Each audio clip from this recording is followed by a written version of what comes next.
Okay, we're live. Hello, everyone, and welcome to So Many Levels. I am Christiana Ellis, the Dungeon Master, and tonight we're going to play some Dungeons and Dragons. Woo-hoo! Our players this evening, Chooch Schubert as Autocree, the Vengeance Paladin. Good evening.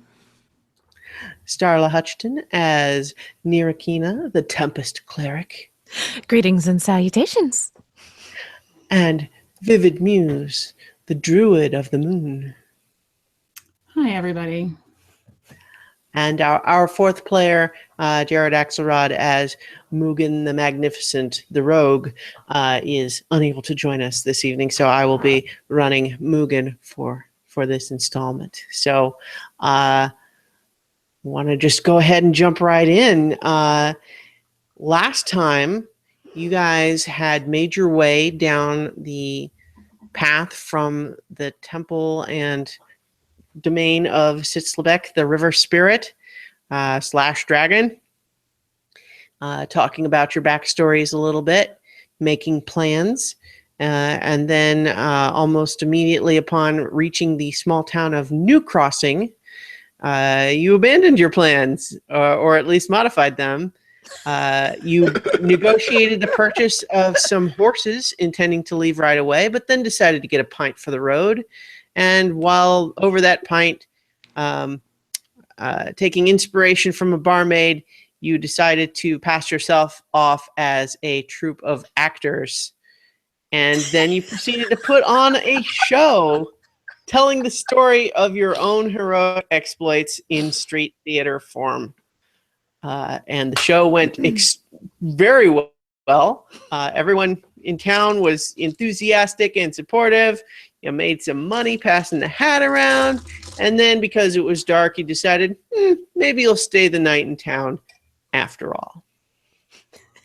I'm going to just interrupt since I wasn't here last week and tell you guys how much fun that was to watch. It was so fun. Chooch he told me I was sick and I didn't watch it when you guys were recording it. And so when he came out, he was so excited and he was telling me about it. And I swear to God, it was so cool. That was brilliant. You guys really amazing. It was a perfect illustration of what's great about this kind of game, because I couldn't have predicted that that's how that session would go. I still argue that it was kind of your idea. Well, she mentioned it twice, Starla, but three times. I rewatched it 3 times. I was like, hell, we're just gonna go with it. Were like blown. Let's be clear. What happened is that the barmaid thought you were actors. That does not mean that you guys decide to tell her she's right and then actually put on a show. That's all you guys. Don't call Starla a liar, damn it. I watched that video. She said that shit 3 times. 3 times. It was amazing. I would do it again in a heartbeat. I think we need a video. We need to make that animation video happen, because that is an amazing little story right there. A little animatic of the whole little show. All right. Yep. Well, so after a quiet night at the Nice Inn, as you guys selected the nice one rather than the cheap one, you're getting ready to go. Are you planning to head out first thing in the morning? Is that the plan? I think so. That is the plan, yes. All right. Well, you guys get all your stuff and you head back over to the stables where you have the shopkeep there resaddling the horses. He got paid for boarding them again, so it's fine. But geez, you guys. Right. I would like to throw him an extra gold or 2 just because. Yeah, he holds it up, nods. You're all right. But as you didn't have to roll for that, because then it could have flipped him in the eye or something. Oops. As you guys are getting ready and all packed up, though, you are surprised to discover that the barmaid from the tavern has showed up with a horse and a backpack and a bow and a hopeful expression. Oh, no. Well, When good you morning. say Where are bow- you off to this fine morning?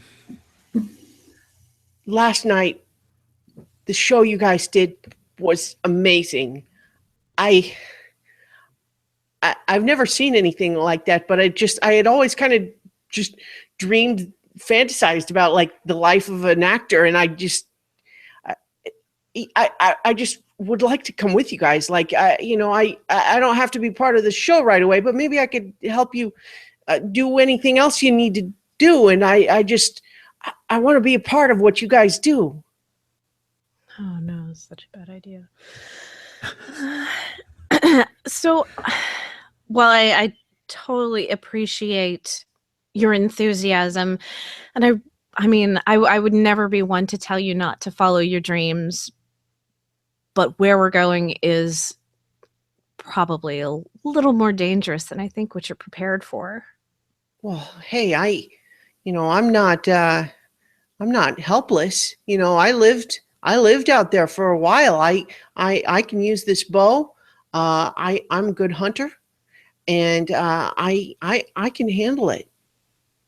I can handle it. Plus, you guys look like you know what you're doing. I would be an asset. Well, we really don't. We don't have space in the lineup, and it's it's a Well, tough. no, you don't living, have to put me in the and show right away, but maybe I can I can just help put up signs and stuff like that. As she's talking, Mugen kind of just says, "If you'll give us one moment, we just need to discuss this privately." Oh, okay, yeah. So Mugen kind of pulls you guys aside and just says, "Okay, see, the problem with a con is that it doesn't work so well if they keep following you around." Oh, I agree. But what do we do? How do we get her to? Well, how about this? Look, have her audition for us. And then, like, no matter how she does, tell her she's great. But then I'll tell her that all of you guys are so jealous that you're worried she might replace you. I don't. And I'll even be the one to tell her to just say, "Look, you're obviously very talented. I have no doubt you're going to be great anywhere else that you go, but I don't think that our current chemistry is going to work with a new superstar added to the existing mix." I don't know that I like this plan. Like, I don't want to hurt her feelings. We're telling her she's Well, great. That doesn't hurt her feelings. That's like a big, "You're so awesome, we're afraid of you." Taking our jobs. Hey, if you can convince her, and I don't have a keeps better her idea. away, I'm fine with it. Well, yeah, I mean, if you have a better idea, I'm listening. But that's, look, I do this sort of thing a lot. Brush off. It's part of my skill set. Mm. All right, I do not have a better idea, Neither do I. other than just Yeah. saying no. So we're all agreed, though, she cannot come with us. Oh, yeah, yeah. that's definitely Agreed. not a good idea. Right. I just realized I'm kind of doing an accent for Mugen. That's not how he talks. But okay. All right then. So the audition plan then. So we'll have her do a little monologue or something like that. Reconvene privately. You guys need to be like upset. Like, don't let her. Don't. You guys need to successfully pretend that you're actually threatened by her. Mm-hmm. You guys can do it. I know you can. And I'll sell whatever slack is necessary. All right. Fine. Be confident. All right.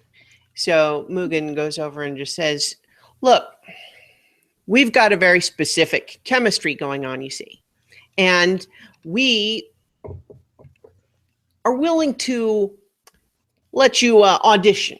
If you want to maybe give just a quick recitation, or if you have like a poem or something that you want to read for us to kind of audition, show us what you've got, and we'll talk about it. We'll see how you might fit within the chemistry, because the chemistry is so important. You got to understand. You understand how important chemistry is, don't you?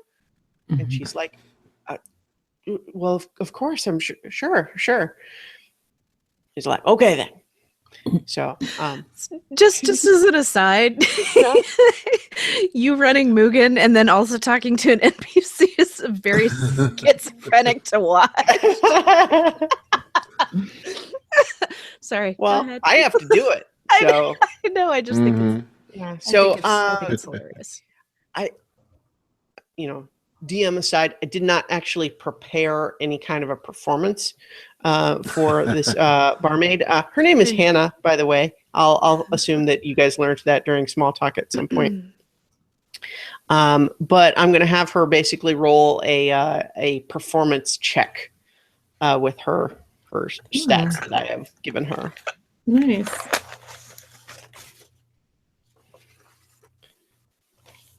Okay. So she is obviously a little flustered, a little nervous, and this is kind of a spur of the moment thing. So you imagine that this is not something she's been rehearsing or practicing for a long time, because this is a whole spur of the moment thing, and she was maybe not prepared, and so it's not great. She seems really nervous, and she kind of just reads a poem to you, and she's a little faltering. Like, it's not terrible, but it's mediocre for the sort of show that you guys are doing. And so it's, you get, if she was practiced, that might be a different thing. But it's not great. And moving. All right. All right. If you'll allow us to discuss this amongst ourselves. And so Okay, so gets you all back in the huddle. So here's something you could tell her. Tell her that I find her threatening because she's too pretty. Just as a reminder, this is the barmaid that has a scar. Right, on I her know. cheek. I know. Okay. Oh, But okay. aside from that, she was I thought she was Yeah, yeah. pretty. But the scar gives her character, but I just well, I'll pull that. That's all I can think of. That's what I've got. So Mugen's like, you are actually jealous of her, aren't you? I am not. Shut up. All right, I'm I can work with this. outraged. I can work with this. Well, and I'm the only human, and she's a human, and I'm threatened by that. I would be too easy for her to replace. So throw that in there too. Okay. That's fine. All right, so Mugen goes over and he's trying to, let her down gently, but with the compliment. He's like, what I see in you is a natural potential. It's like a pearl in an oyster, or like a diamond that's found in the wild, and it needs to be polished and cut. But that diamond is there inside it, and I see that potential in you. Here's the problem. I told you about the chemistry. We've got one human in our group. There's one human in the Heroes of Legend. Our human is a little worried that you might try to take her place. And Hannah just kind of says, You think I would try to take the place of someone who can turn into a panda? I can't turn into a panda. It's like, well, okay, that wasn't the only thing, though. The high elf, look, she's jealous. She's threatened by your looks. And at this point, he's going to make a persuasion check there because her instinct is to not believe that. Let's see. Oh, and he does not actually roll great for that. And so she's kind of just like, come on, you're just trying to spare my feelings. I know what I look like. I know. And he's like, no, you see, here's the thing. When you're talking about being on the stage, it's not just about conventional beauty. It's about being memorable. And that scar gives you personality, gives you character. People know you've been through stuff. And that creates this magnetism that makes you unforgettable. And she's a little bit mollified by that. It's like, oh, okay. So listen, I have no doubt that if you continue to follow your dreams, you are going to find success. In fact, you were so great with that little speech that poem, like if you set up like a poetry night in your little tavern, or you could develop your own sort of troupe of players centered around you, so you're not disrupting an existing chemistry, but you're forming a chemistry that's all about centered on you. I have no doubt you'll do great. But we've got to go. So good luck to you. And I hope you'll do well. We'll come back through here at some point, and I expect to see you living your dreams as a performer. She's clearly still kind of disappointed, but she nods her head in understanding and kind of, and walks away. So. All right, let's get out of here, guys. So your cover story still intact for now. You hit the road. So let's see. Let me get my my sound for you here. Right. Birds. Yeah. Birdies. All right. So what you find is you actually get out onto the road. You're riding your horses, and let's have you each go ahead and make an animal handling check.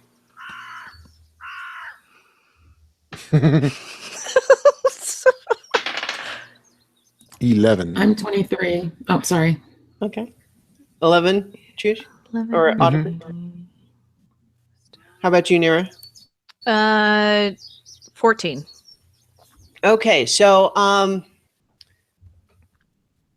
Amethyst, you have the horse that was a little more difficult. Brownie. But I love Brown. But there's just a connection. Like, he was difficult with other people because they didn't understand him like you do. You get Brownie. You get him. I do. Gets I you, do. and he does everything you want. It's like you're one creature in two bodies. I love it. Everyone else is doing all right. Mugen is clearly a little bit less accustomed to riding. He is kind of, his horse will sort of ride ahead for a little bit, and then he'll pull it down and slow it down, and it'll stop, and it's kind of not a little uneven, but he's getting the job done. So as you are on the road, one of the things that you kind of realize now that you're traveling it is that the road is actually considerably better maintained than it was before.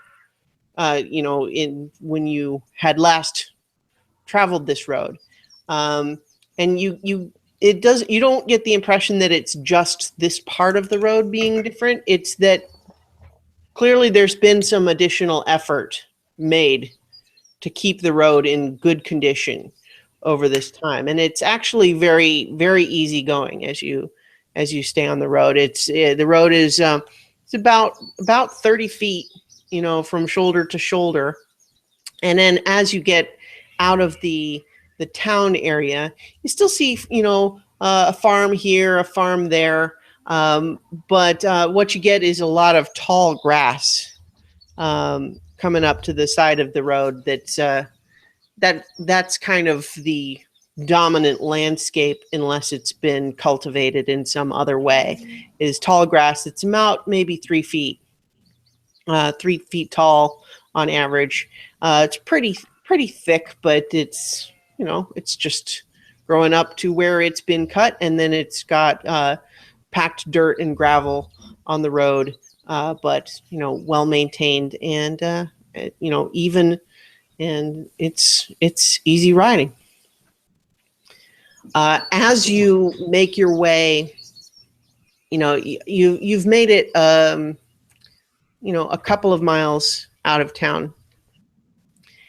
You start noticing that there's ditches that have been dug on either side of the road. Not super deep at first, but you can see that it's getting deeper. And then you realize that on the horizon up ahead, you see what looks like maybe a checkpoint. There's a watchtower and a gate across the road.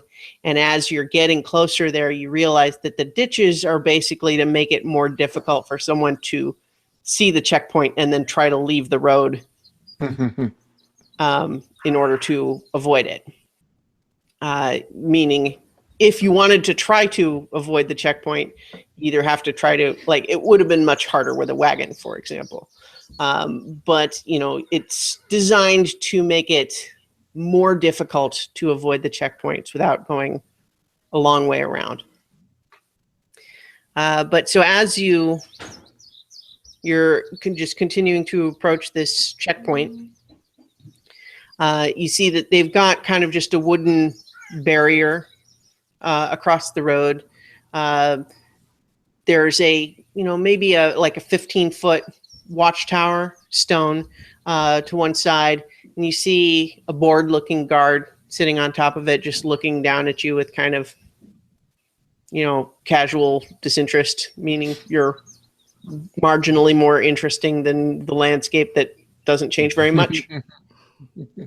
And then there's another guard that kind of walks out to greet you. He's in armor, and he's got a tabard, like a red and yellow tabard on, and chainmail armor, and he's got a sword, but he's not holding it out or anything, and he's just kind of says, "Good morning to you. Papers, please." Good morning. Ruffle through. So are you each carrying your own papers on you, or do you have them all together on us, I think. Mm-hmm. That's Okay. my assumption. All right. I'm not So handing starting. over. I'm gonna not hand over the papers, as much as I love pirate as an occupation. Since I don't need papers, I'm not gonna alert myself as a criminal. So let me keep it in my home chest. he takes the offered papers from Mugen and Ottercree and Nira, kind of collecting them, and then he kind of just nods to you, ma'am. And then he carries. So I was going to add, as I hand him my papers, maybe bat my eyelashes a little bit. Just a little bit. He kind of just gives you one of these, like, hey, I'm charming. well, okay, well, try make a persuasion roll. Charming, goddammit.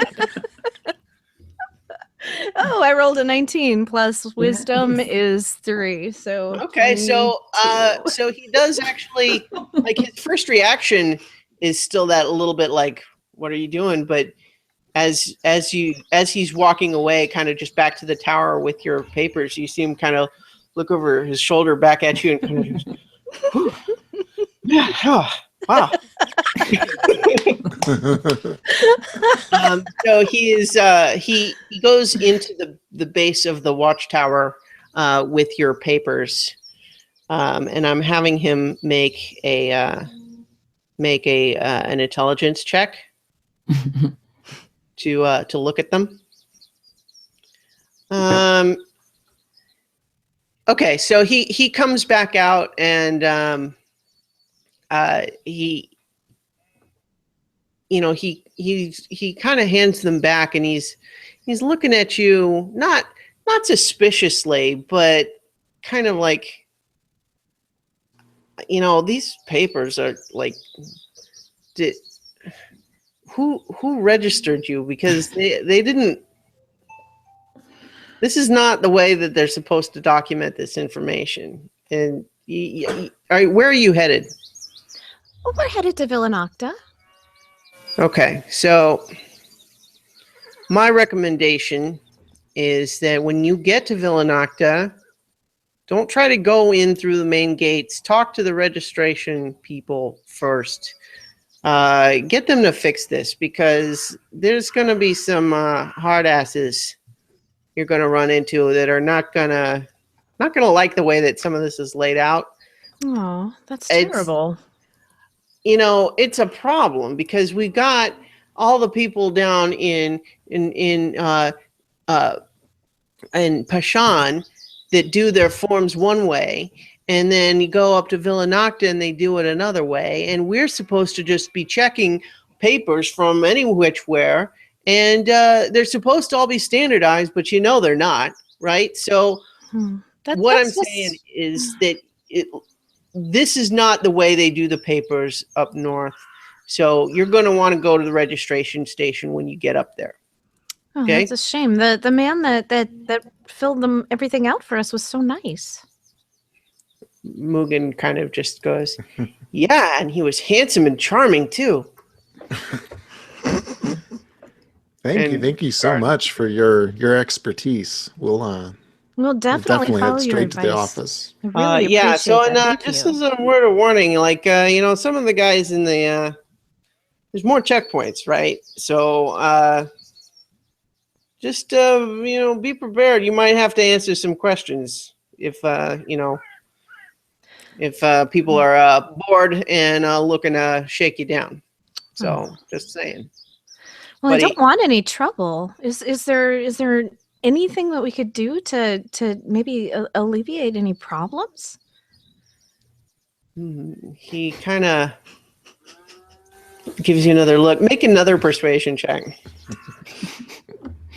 Wink, wink. It's going to get you in trouble, girl.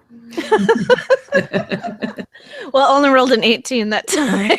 Okay, well. He like, look, I don't make the papers. I inspect them, and they just need to be more clear. Like, first of all, like some of the descriptions, you need to be more clear. Like, what's your origin, your purpose of travel. You need to be using the right terminology, and it's just. So what you're going to need to answer, the questions they're going to have looking at these papers is they're going to want to know where you're from, like your birthplace, not just where you're coming from. And they're going to want to know what's your purpose for traveling. And they're going to want to know just basically like what your, qualifications are, like what skills do you have that would make you, a worthy of entry into the bigger cities. I mean, if you're going into Villanocta, they don't just let anybody in. They got crowded. Oh, of course. Well, I appreciate the help. Thank you so much. Sure. I mean, most of the elves we see around here, are, kind of rude. So. Oh, I would never. Well, clearly you're, classy. All right. Well, so yeah, you guys make sure you get your papers updated and We travel will safe. definitely do that. Thank you so much again. Sure. And so he kind of drags the barricade out of the way and lets you ride on. Get it, girl. Well played. And Mugen gives you just one of these.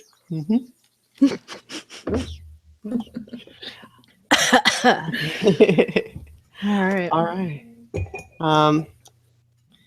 So let's. Hang on. So you're continuing to ride the tall grass. Starts to get a little monotonous. Every so often you see kind of a little grove of trees, or there's a little bit of a creek or an irrigation ditch. But what you're riding through right now is an awful lot of just tall grass and straight road, and you'll see hills or trees in the distance, but nothing much interesting nearby. All right. So are we far enough away yet that From the from the checkpoint? checkpoint? Yes. Yeah, you're Okay. All right. So again, we got to talk about these papers. they are masterworks that I created that fooled not one, not two, but three guards Well, out of a tablecloth. I agree, and they're fantastic. But based on what he said, I think we're going to have some trouble coming up. Do you have more supplies? Is it possible for you to create new papers with this updated information? Just, adjust the text a little. Yeah, I guess I could if we agree what information you want to have on there. I mean, it's a little hard, out here in the middle of nowhere. I don't have a desk. I don't have I don't have. I have my stuff, but it'll take me a couple of hours at least to try to recreate these.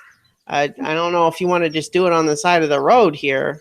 Well, we'll be traveling for a couple days before we get to Villanocta, so maybe when we stop for tonight.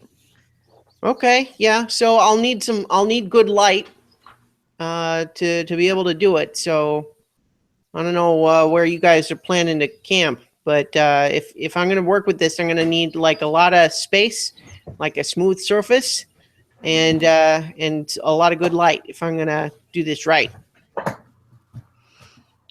Sure, we can figure something out. Yeah, we can always make a little fire. Okay. Never been a problem for me. That sounds like a plan then. All right. So here's my question, guys. Do we want to stick to the main road? If there's going to be more checkpoints coming up, we don't know how far apart they are. I want to stray off the main road because I kind of said at the beginning that I thought maybe that was smarter to go that way. I definitely know that there's trouble at the lake. Right. So maybe avoid that, which would be on the lake is you've left it South. behind. It was kind of southeast of where you were, and you're heading north. Okay. So I have passed. Should we just try to ride around the checkpoints or just go cross country it? Well, go if the ahead. rest of them are set up like that last one was, those ditches are going to get deeper and it's going to be hard to get off the road before we hit the checkpoint without them seeing us. So I think sooner rather than later, the sooner we get off the road, the better. So do we want to skirt this now? Maybe do I don't know, maybe a mile parallel to the road, half a mile. What do we think? Yeah, as long as we're out of, well out of eye shot from the road. But That sounds Yeah. fine. We can can't also see it. They can't see us, right? Has anybody seen any offshoot paths from the main road that we've passed? Here and there are, like small paths of varying size and quality that, for the most part, lead to like where there's a farm or something like that. And then there are, like smaller villages kind of dotting the countryside a little bit, but actually fewer than you might think. Meaning this seems like it's good enough land, so why there would be so much space that's just not occupied by anyone there might be a reason for that. Mm-hmm.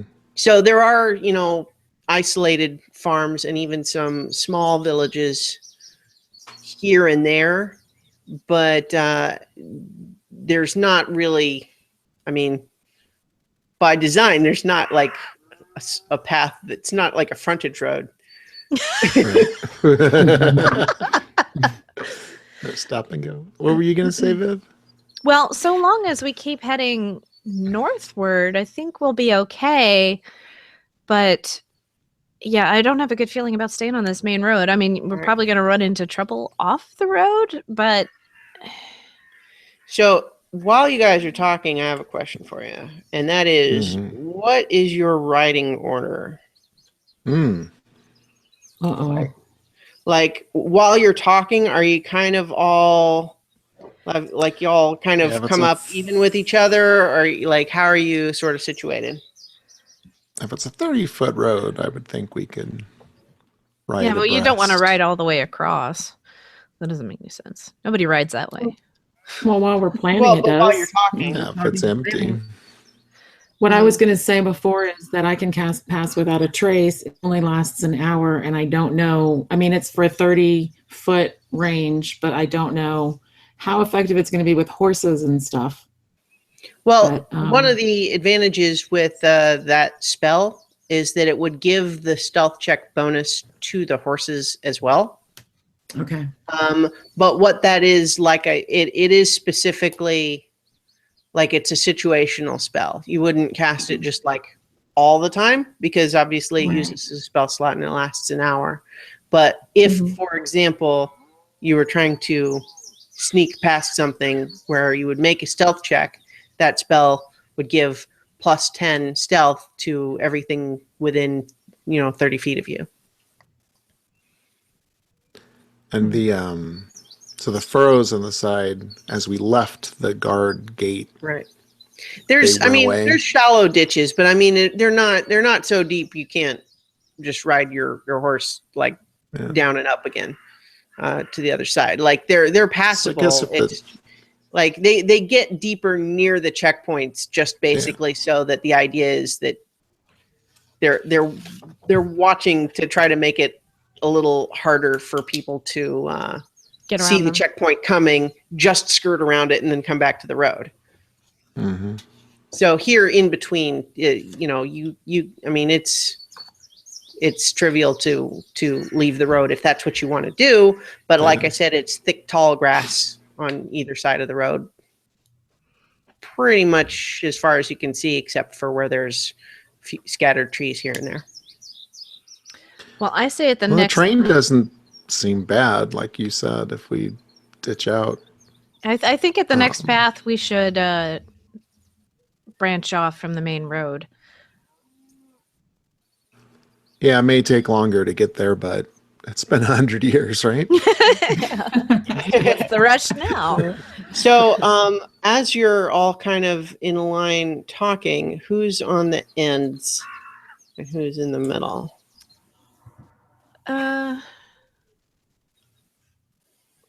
I'll be on the far left. Okay. I guess I'll right next to her. We can roll. So second from the left. Roll for initiative. Almost. Roll for seating. Your instincts serve you well. And then Mugen and then me. Okay, so sorry. So Amethyst on the far left. Yes. And then who? Me. Okay. And then Morgan. All right.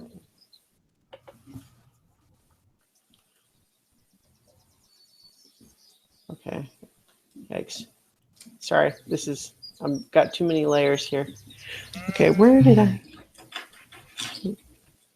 There we are. Tracking too much many awesome. levels. All right. No, I should have set that up ahead of time. That's what I should have done. Okay, so as you're talking, all of a sudden, out of the brush, you hear like this feral yowl sound, and two giant white shapes just jump out of the tall grass on each side, and they're each attacking one from each side. They're attacking Archie and Amethyst respectively, because you're the closest to the sides of the road. Mm-hmm. And they snuck up on you, so you guys are surprised. So we're going to go ahead and roll initiative, but they each get a turn in the first round before you guys get to act. Sure. 15. All right. 12. Damn it. 20. God damn it. What did you? I'm sorry. And do you have a bonus to initiative? It was with the bonus. What was it? Cool. What was Mine's it? 20. 20 with the bonus? Yeah. Yes. Okay. And then Mugen gets a 13. I have a +2 to initiative, so 17. My bad. Okay. I That's have not been counting that this entire time. See, we keep learning. No matter how long we play, we keep learning. That's great. Okay. So what happens is that they kind of come from behind you, so you really only get a sense of the sound at first. But one of the crag, well, I'll tell you what they are in just a second. What you notice is that you hear this sort of yowl, and your horses start to startle just as Amethyst, a giant sort of white shape that you haven't got a good look at yet, comes up and takes a swipe at your horse with its claws.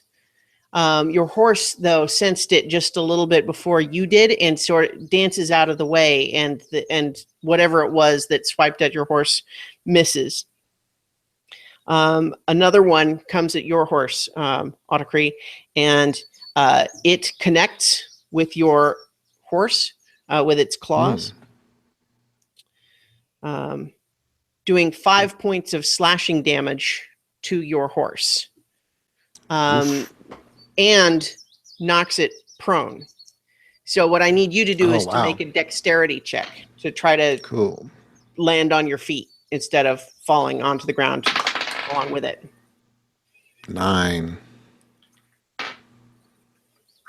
Okay, so you are knocked free, at least so that you're not pinned, but you are also knocked prone. Oh, hang on, let me switch to my map view for you guys. Look at that.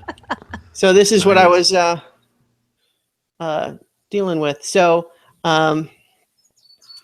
also, hang on, let me add.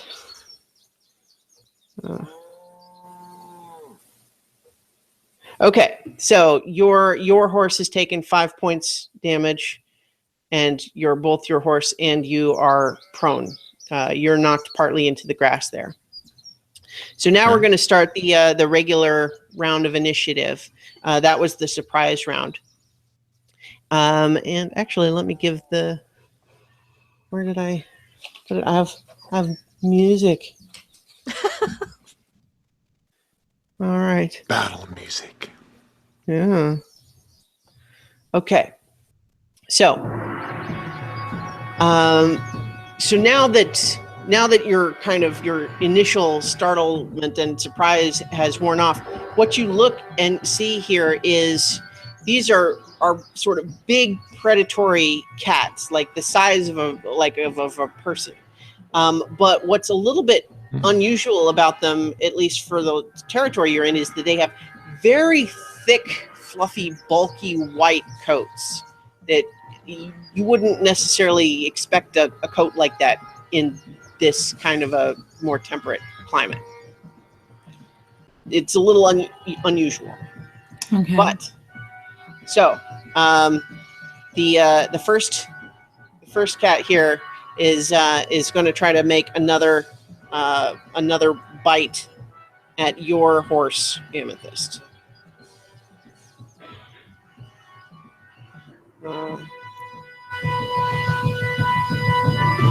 And this time he gets it, and he does 4 damage for your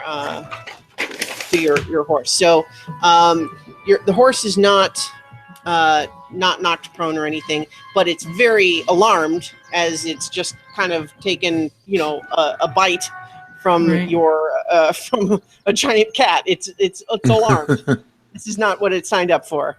And so make a dexterity check to see if you can an advantage because you're in the saddle.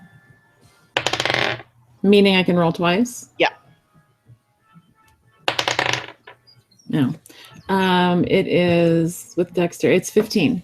15. Okay, so you are able to stay in the saddle.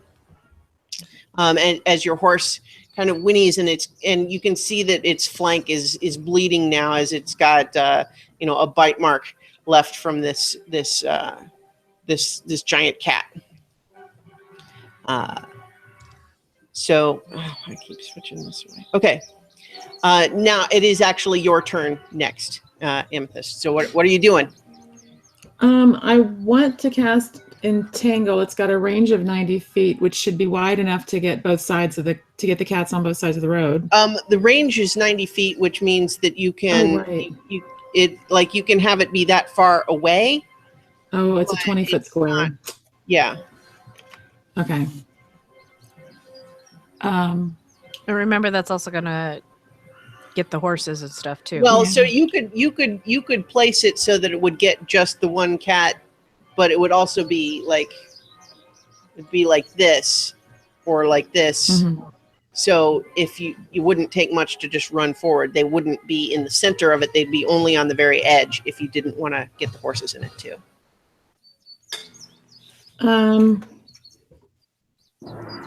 I think I'm gonna cast Poison Spray. All right. Spell Poison Spray at the one that's closest to me. Poison Spray. Where's Poison Spray? Okay.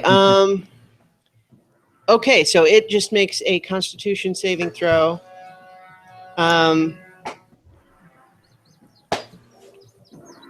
What's your spell save DC? I think it's 13. 13, yes. Yeah, so it does make its saving throw. So I think you do you have the description on there? It takes half damage if it succeeds or not? The creature must succeed on a Constitution saving throw or take 1d12 poison damage. No, so it succeeded in its saving throw. So it's basically you extend your hand and this puff of noxious gas extends from your hand, but it's able to sort of duck out of the way and it doesn't breathe any of it in. So it's undamaged. Bust. Yeah, Nira, you're up. You can. By the way, all of your horses definitely want to run away right now. But I mean, they're following your instructions because you're their rider. But that's what they want to do. All right. So I would like to cast Guiding Bolt at the cat closest. Okay, Guiding Bolt. And so, is that an attack roll for you? I think. Yes. Okay. Oh, did I hit? Go ahead. Well, you didn't tell me what it was. Oh no, it's a spell. So okay, but yeah, so Guiding Bolt. I think you make an attack roll though for it. Let me.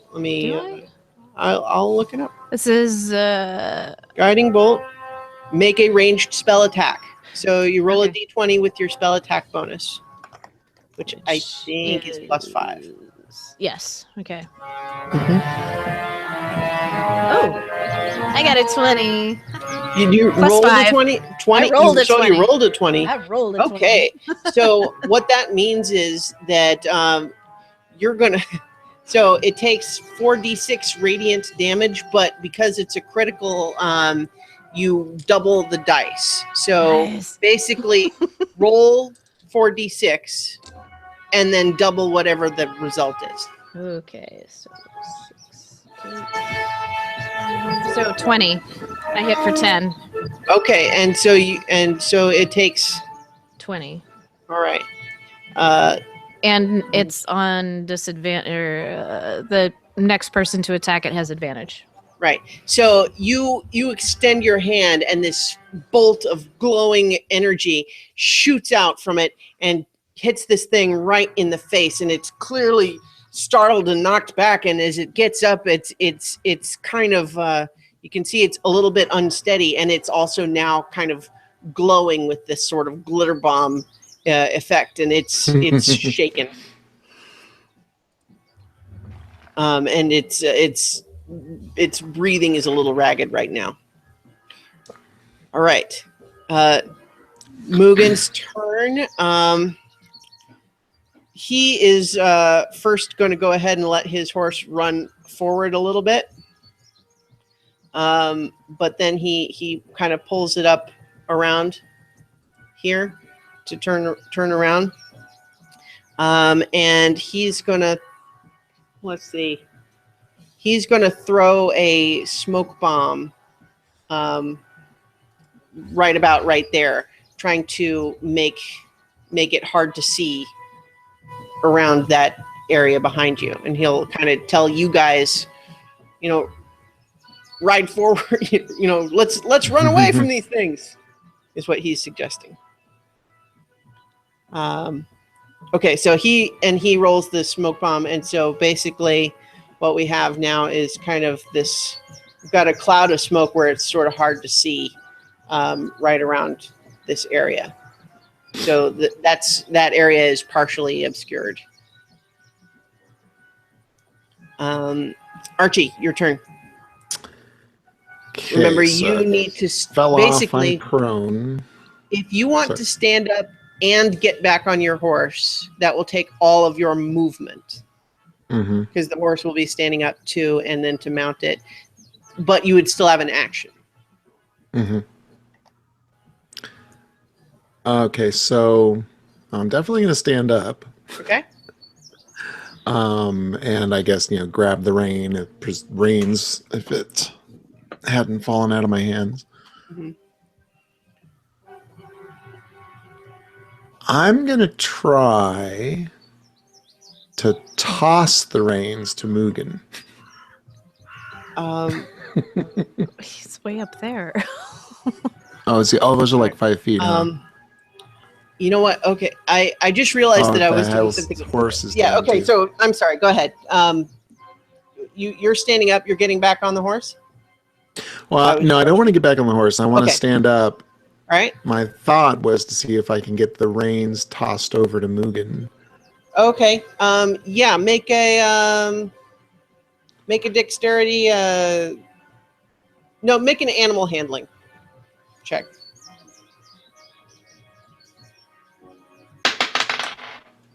14.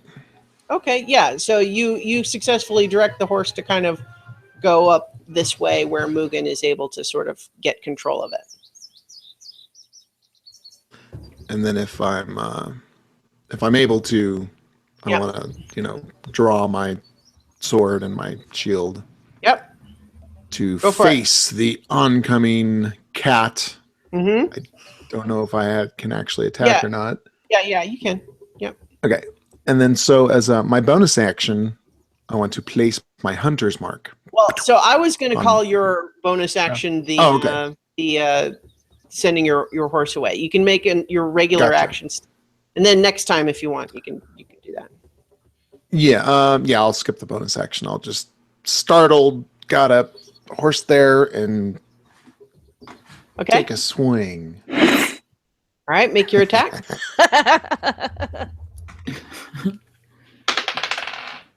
20 All right. Woo! plus bonuses. Okay. So yeah, 20 hits. So my sword is oh, it's right there. Okay, 1d8 plus 5. So basically, roll the 1d8 and then double that. 8. Oh no, or it's 20 with the. Sorry, not a critical, but 20 total. Right. Okay, yeah. So Oh no, just no, 1d8. it was a natural 20. Oh, okay. Well, then what you do is you roll the 1d8 and double that, and then add plus 5. Okay, 8, 16 plus 5. 21. All right. Slasher. Yeah. So, so basically, you pull out your sword, toss your reins. Mugen, take the horse. Draw your sword and then slash this thing, and it starts to duck out of the way, but you still get a nasty swipe down along one side of it, and the blood starts to flow, kind of really bright against the white of its fur. And you gave it a pretty good blow there. You like it. All right. So it is your turn, or no, excuse me, it is the first cat's turn again this time. Did the second cat have a turn this time? Oh, you're right. You're right. Yeah, it hasn't gone yet. Yeah, sorry. I'm not running this encounter Thanks, as L. smoothly as. All right, so yes, it I'm a gets its Ravenclaw. I turn, can't help it. and it's going to swipe at you with its claws, Archie. And it gets a 17. I'm going to say that, I mean, you didn't mention having your shield up, and you kind of were surprised, and you used your bonus action. I said I want to arm both of them, but that's cool. Okay, I guess I didn't hear you say that, but I'm going to say. I had asked if I have time. I wanted to draw them both, but okay. Well, okay. I'll time. give it to you. No, I'll let you have your shield up then. So basically, at the very last second, you have your shield up, and you're able to just deflect this thing's claw attack. Whew. Yeah. So now it's this first one, and it's attacking your horse again, Amethyst.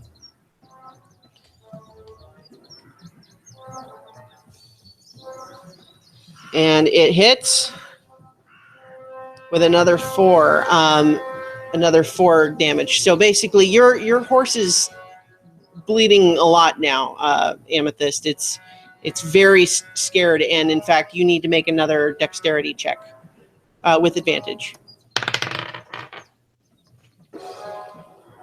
And an animal handling check. Well, So first one. Then, yeah. Dexterity was 3. Okay, Yay. with advantage? Yeah. 3 with advantage. Okay. I've got a +2 for dexterity, yeah. Okay, well, Did you roll twice? that's what I'm saying. Did you roll twice? Oh no, I just rolled With once. advantage, yeah.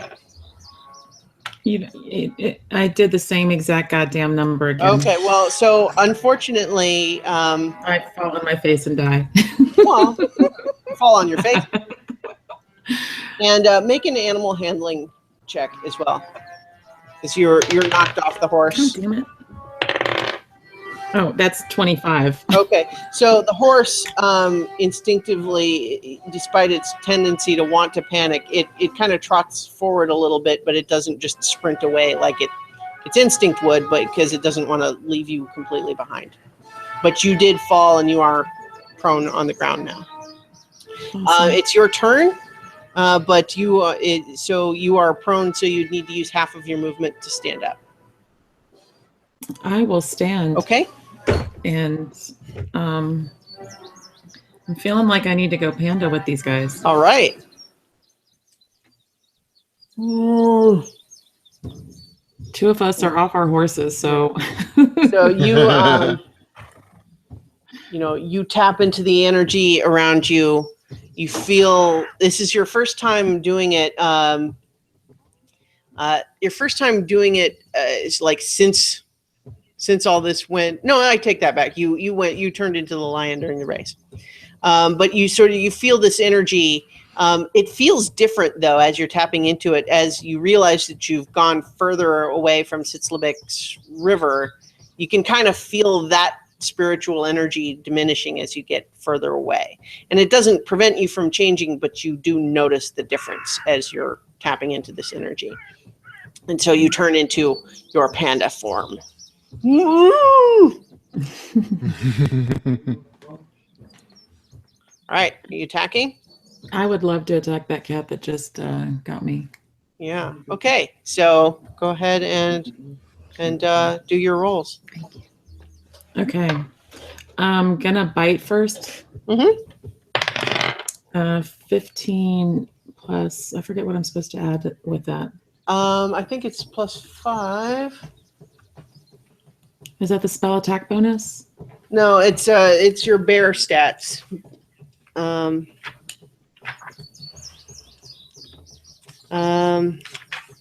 Yeah, so it's the bear stats. So the attack is +5. Okay, so 20 with this +5. Okay, that hits, and so it's 1d8 +4 damage.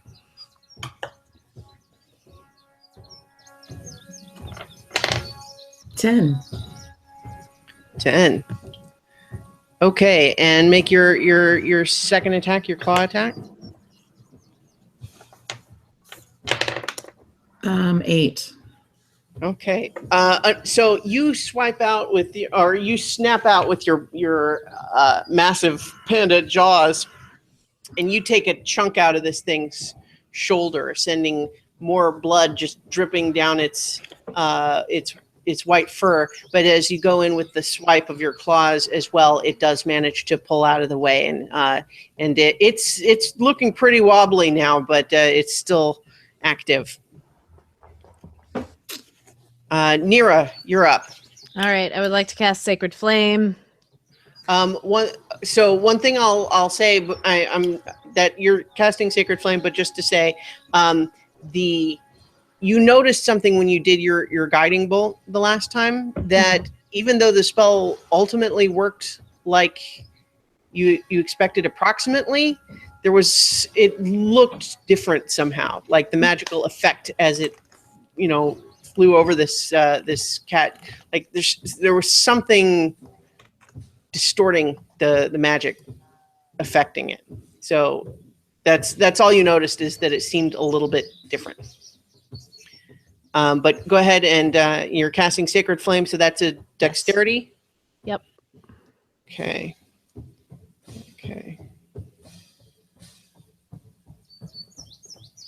All right. Well, that didn't matter. Okay.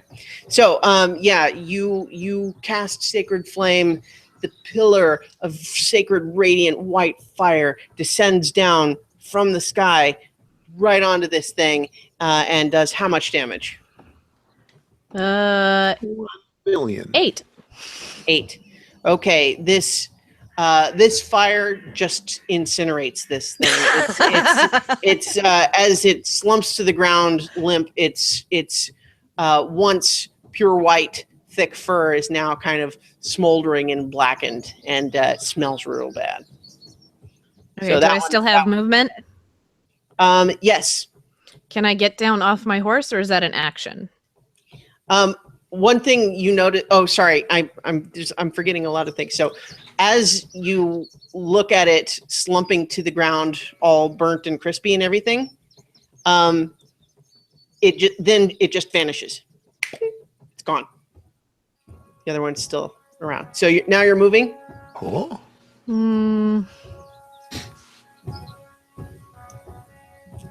So now I'm not sure. I am going to ride up to where Mugen is. Okay. Are you turning around, or? Yeah. I mean, you can be kind of turn around to face back. I'm gonna turn around to look, because I can fire from a distance, but I'm not gonna turn the actual horse around. Mm-hmm. Okay. All right. So now it is Mugen's turn, and he's like, so we're not just running away? All right.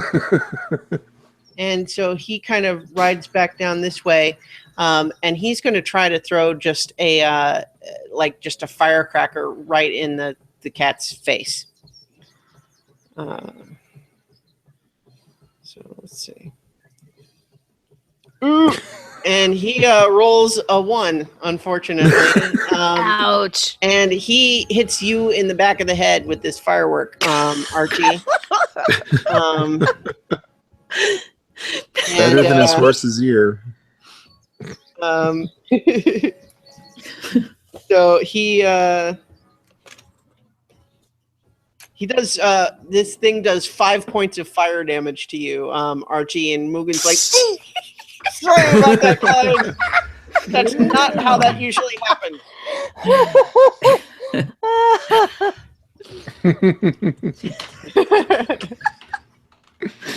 Wonderful. Yeah, okay. So now it's your turn. Crap.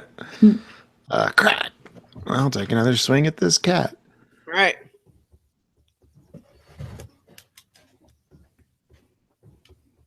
Yeah, I think since it took so much damage last time, I'm going to save the spell slot and not do the hunter's mark. And I only rolled a 5 plus 1, so... Oh, I'm sorry, 10 plus, so 11. 11. Unfortunately... Oh, no, I'm sorry. I'm sorry. It's okay. 15. 15. Okay, 15 hits. I forgot my attack bonus. Okay. Yeah, so 15 hits. You swipe your sword at it, and how much damage? 7 plus 5. 13. 13? Mm-hmm. All right. You get this thing a pretty deep gash 12. along its... What? I did math right. It's 12. Okay. All right. So you get a pretty deep slash along its shoulder and into its neck, and it's looking pretty bad. It's bleeding a lot now, and it's a little wobbly, but it's still up and moving, and it is going to try to claw at you again. But you are once again able to bat away its claws with your shield. Yes. So, Amethyst, you're up again. So Nira nuked the one Mm-hmm. on our side, and I'm sorry, I was reading up on my bear stats. That's right. So the only one left is pretty rough, but it is still active, and it's over by Archie. Okay, well I'm gonna bear on over there and attack it. All right, make your roll. Waddle. So 14 plus okay, so it's 19. Mm-hmm. That'll hit. 8. Nice. 6 damage. Okay, and so that does it. As you were you biting with that one? That was I the was bite. biting him. Yeah. Yeah. So you get this thing around the throat and just shake it, and you can feel its neck break as you sort of shake it. But then as you drop it to the ground, like the other one, it just vanishes. It's not laying there dead. It is just gone. The what? Huh. Alrighty. Hold on. I don't like that. Can somebody do a detect magic or anything like that? Use my Well, also now that there's a little bit magic. more time, go ahead and make a nature check, Amethyst. 20. Okay, so now that you have a moment to think about it, you realize that you recognize those as crag cats. And they actually, one of the things that's notable about them is that they do have a sort of magical resistance to them that didn't end up being much of a factor in this particular fight. But the strange thing, though, is that they live in like mountains, like high up in mountains is where those are naturally found. So these things... Wouldn't Nira recognize them? Not necessarily. I mean, you know, they live in mountains. That doesn't necessarily mean they lived near you or that you were familiar with them. You're not proficient in nature, so there. You know, I mean, it's possible that you would have, but you didn't. You did not. You were not familiar with them. Okay. But well, okay. How about this? If you want to make a nature roll, It's okay. Go ahead. Nira doesn't like it when she doesn't know everything. Amethyst, you in your panda form. In your but okay, being from the mountains doesn't necessarily mean you know every kind of a mountain creature that lives anywhere in the world. And which mountain? Yeah, mountains have different things. You'll be all right, Nira. You don't have to know everything. You've got years to learn it all. Yeah. Also, I mean, also relevant though is that Amethyst is in panda form and therefore can't tell anybody that. So, or at least not while she's in panda form. Also, now that you're now that the combat seems to have finished, you're reminded that both Amethyst and Ottercree's horses are injured. And Archie's still injured too, isn't he? Yeah, that's a scratch. Kicked him. 5 HP. All right. Well, I'm going to give a sniff to the air and see if there are any more of these nasty crag cats. Okay. Make a perception check. No, make a survival check, which is you. Yeah, you do have a bonus to that, so +5 to whatever you rolled. So total of 18. 18. Okay, you are pretty. Not only are you pretty sure that there are no more in the area, but even the ones that you just fought seem to be gone. So it's like you do not sense the presence of any more creatures like them in the area. Okay. I'm gonna change out of panda form. All right. Where did I put your little I'm gonna walk over and lay hands on my horse. Okay. All right. And as you place your hands on the injuries on its flank, the wounds knit together and seal, and your horse kind of whinnies in gratitude. So I'm going to walk over to my horse and cast Healing Word. Okay. And while I'm doing that, I want to also, I don't know. I'm about to use another spell slot, and I don't know if I should. Well, I mean, up to you. Your horse is kind of limping and bloody right now. Well, I definitely want to heal it. Do the Healing Word. All right. So 1d4 plus 3 is 5. Okay. So it recovers 5. It had lost 8, so it is now down 3. It's still a little bit injured, but better. Okay. All right. So as you're kind of sort of collecting yourselves, you gradually realize that kind of in the center of the road around this area, just where you came from, all of a sudden you see the box that the stolen moment is in. You see the box. It's just sitting in the road. That's weird. Is there a hole in the bag of holding? Yeah. Amethyst, Did it spring a leak? Amethyst, check your bag. I'm not going over there until we know for sure. Right. So are you checking the bag, Amethyst? Yes. First, make a wisdom check.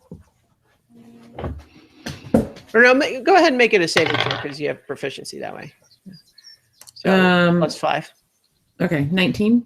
Okay, so yeah, as you open the bag of holding, the box is still in there.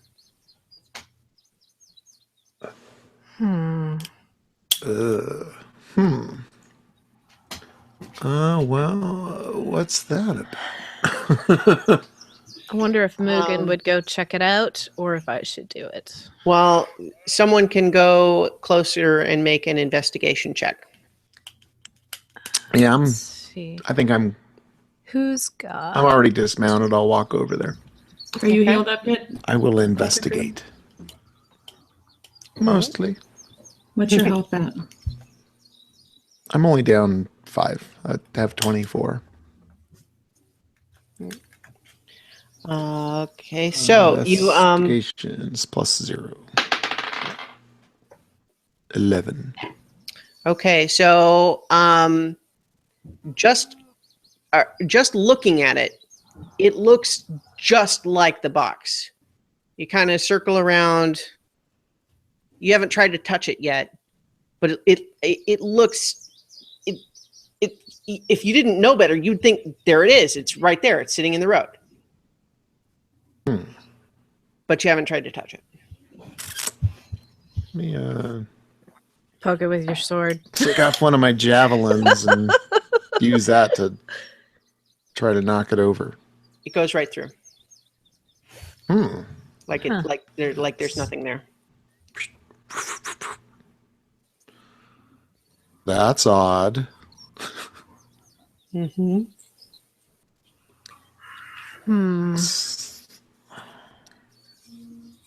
Well, can't See touch how long does detect magic? Well, obviously, there's got to be magic. Like Well, Yep, right. I know. So, but doing the detect magic would tell you what Investigation. kind of magic is being used here, and would give you a sense of what other magic might be nearby. But it will either take. You can do a spell slot to make it the cast time. Let's see. Let me just make sure I'm right about this. Detect magic. Yeah, so you can do it instantaneously if you use a spell slot, or it takes 10 minutes to do as a ritual. Do we want to wait 10 minutes?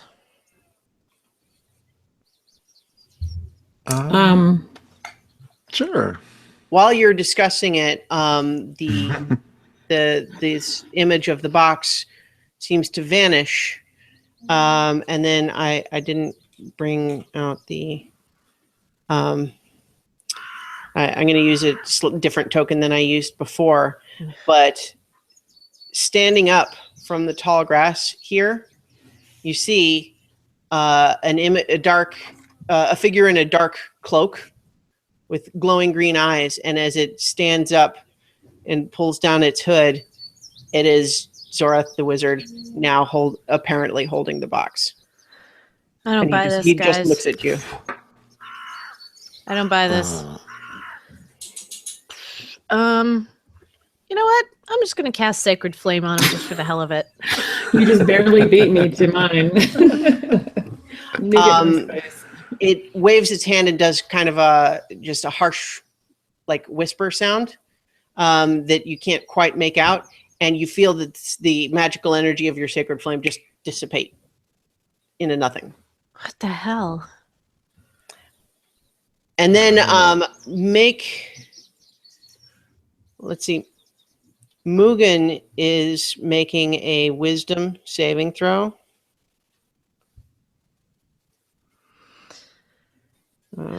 We might want to get up out of here. Yeah. Okay, and then now Ottercree, make a wisdom saving throw. Got a 17. You see you see Zorath. He's been just looking at you kind of impassively, but as he looks first at Mugen and then at you, and kind of obviously looks frustrated, but is still not saying anything. Can we talk to I it? will Somebody walk say something. towards it. I'll walk Okay. up to it and Like stab it, talk to it, like see. Yeah, I was gonna say jab it with wait, the javelin. Now Poke. make an intelligence check. Okay. I think she's asking if you're smart. Natural 20. Really? Yeah. So what's your bonus though? 0. Okay, so 20. Okay. Yeah, so you feel that something was kind of trying to intrude into your mind, but it didn't work. And this Zorath seems to look even more frustrated, and just as you start to get closer, it it waves its hand and in another kind of harsh whispering voice whispers something and then just disappears.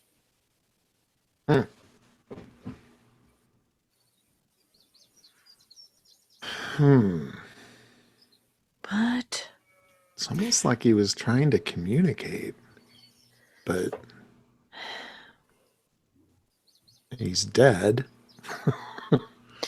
All of this seems like all of these things are illusions, almost. I mean, the cats were obviously doing physical damage, but the box had no mass, right? You poked it.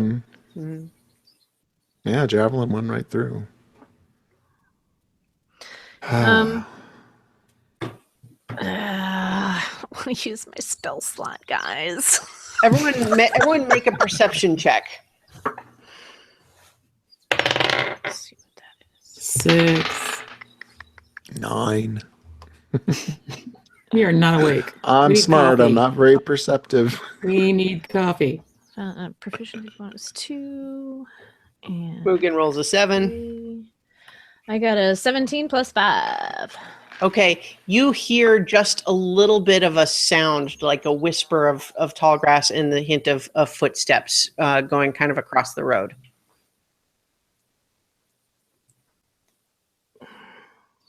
Okay. Back to the tavern? Green keys? I guess. So do I know We- approximately where that was? Like, can I? It was moving across Track the it? road from like in this direction. Okay, I'm gonna hop off my horse and I want to go over into the grass there and see if I can cut it off.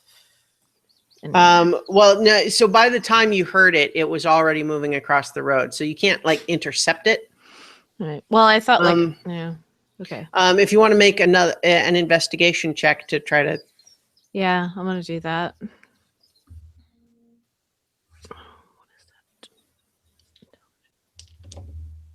Ooh, I got a natural 20. 20 plus, what is that, intelligence 2? Yeah, 22. Okay. You definitely see that there's a path in the grass being pressed through, like something is moving through the grass. Okay, I want But to follow it. You don't see anything. I want to okay. follow it. All right. Let's see.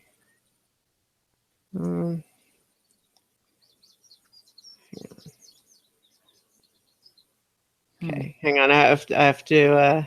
You guys are challenging some of the original plan here. I'm gonna follow it and tackle it. And then Okay. No, we'll find out what it is. If it's slimy, Yeah. I'll get up. I don't care. Okay. All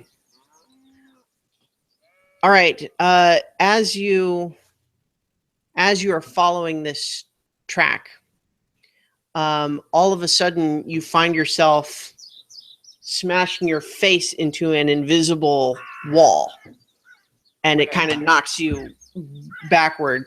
You don't like take damage or anything, but it's like you just sort of slowly walked into an invisible wall, because that is in fact what happened. But the figure that looks like Zorath has appeared again beyond that wall. And then it's looking still like really just irritated.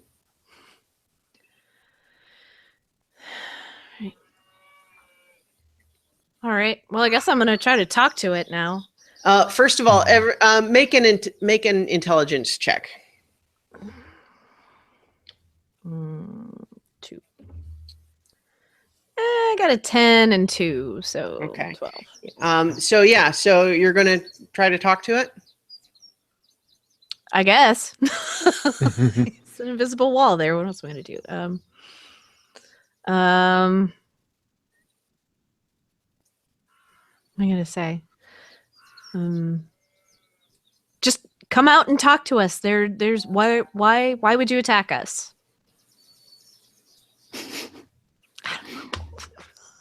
I know. It just kind of folds its arms. That whole blown up thing. It's kind of it's definitely like studying you. It's watching you all carefully. All right, well, I'm gonna kind of cross my arms and stare at it like, what?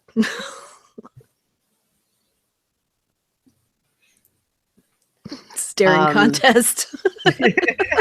So, I'm seriously considering casting Speak with Animals to see if the animals, which are probably local, know anything about these shenanigans, but I just don't know that they're going to know anything about a wizard.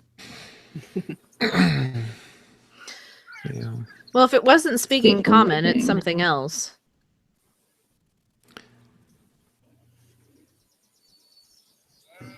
Well, it's almost like there's something kind of barrier. Well, and our magic casting has been distorted too. Right. It's like, just come out and talk to us. What is then you get a vague the slight shimmer that you noticed once you had bumped into the wall disappears, and the figure makes a couple more hand motions, and so Nira, make another intelligence check. 13 plus 2, 15. Okay. You feel something probing into your mind, as though it's like if, you suddenly have this image of your mind as like the library from back home. And it's as though invisible fingers are sorting through the card catalog of your memories, and just kind of looking for something.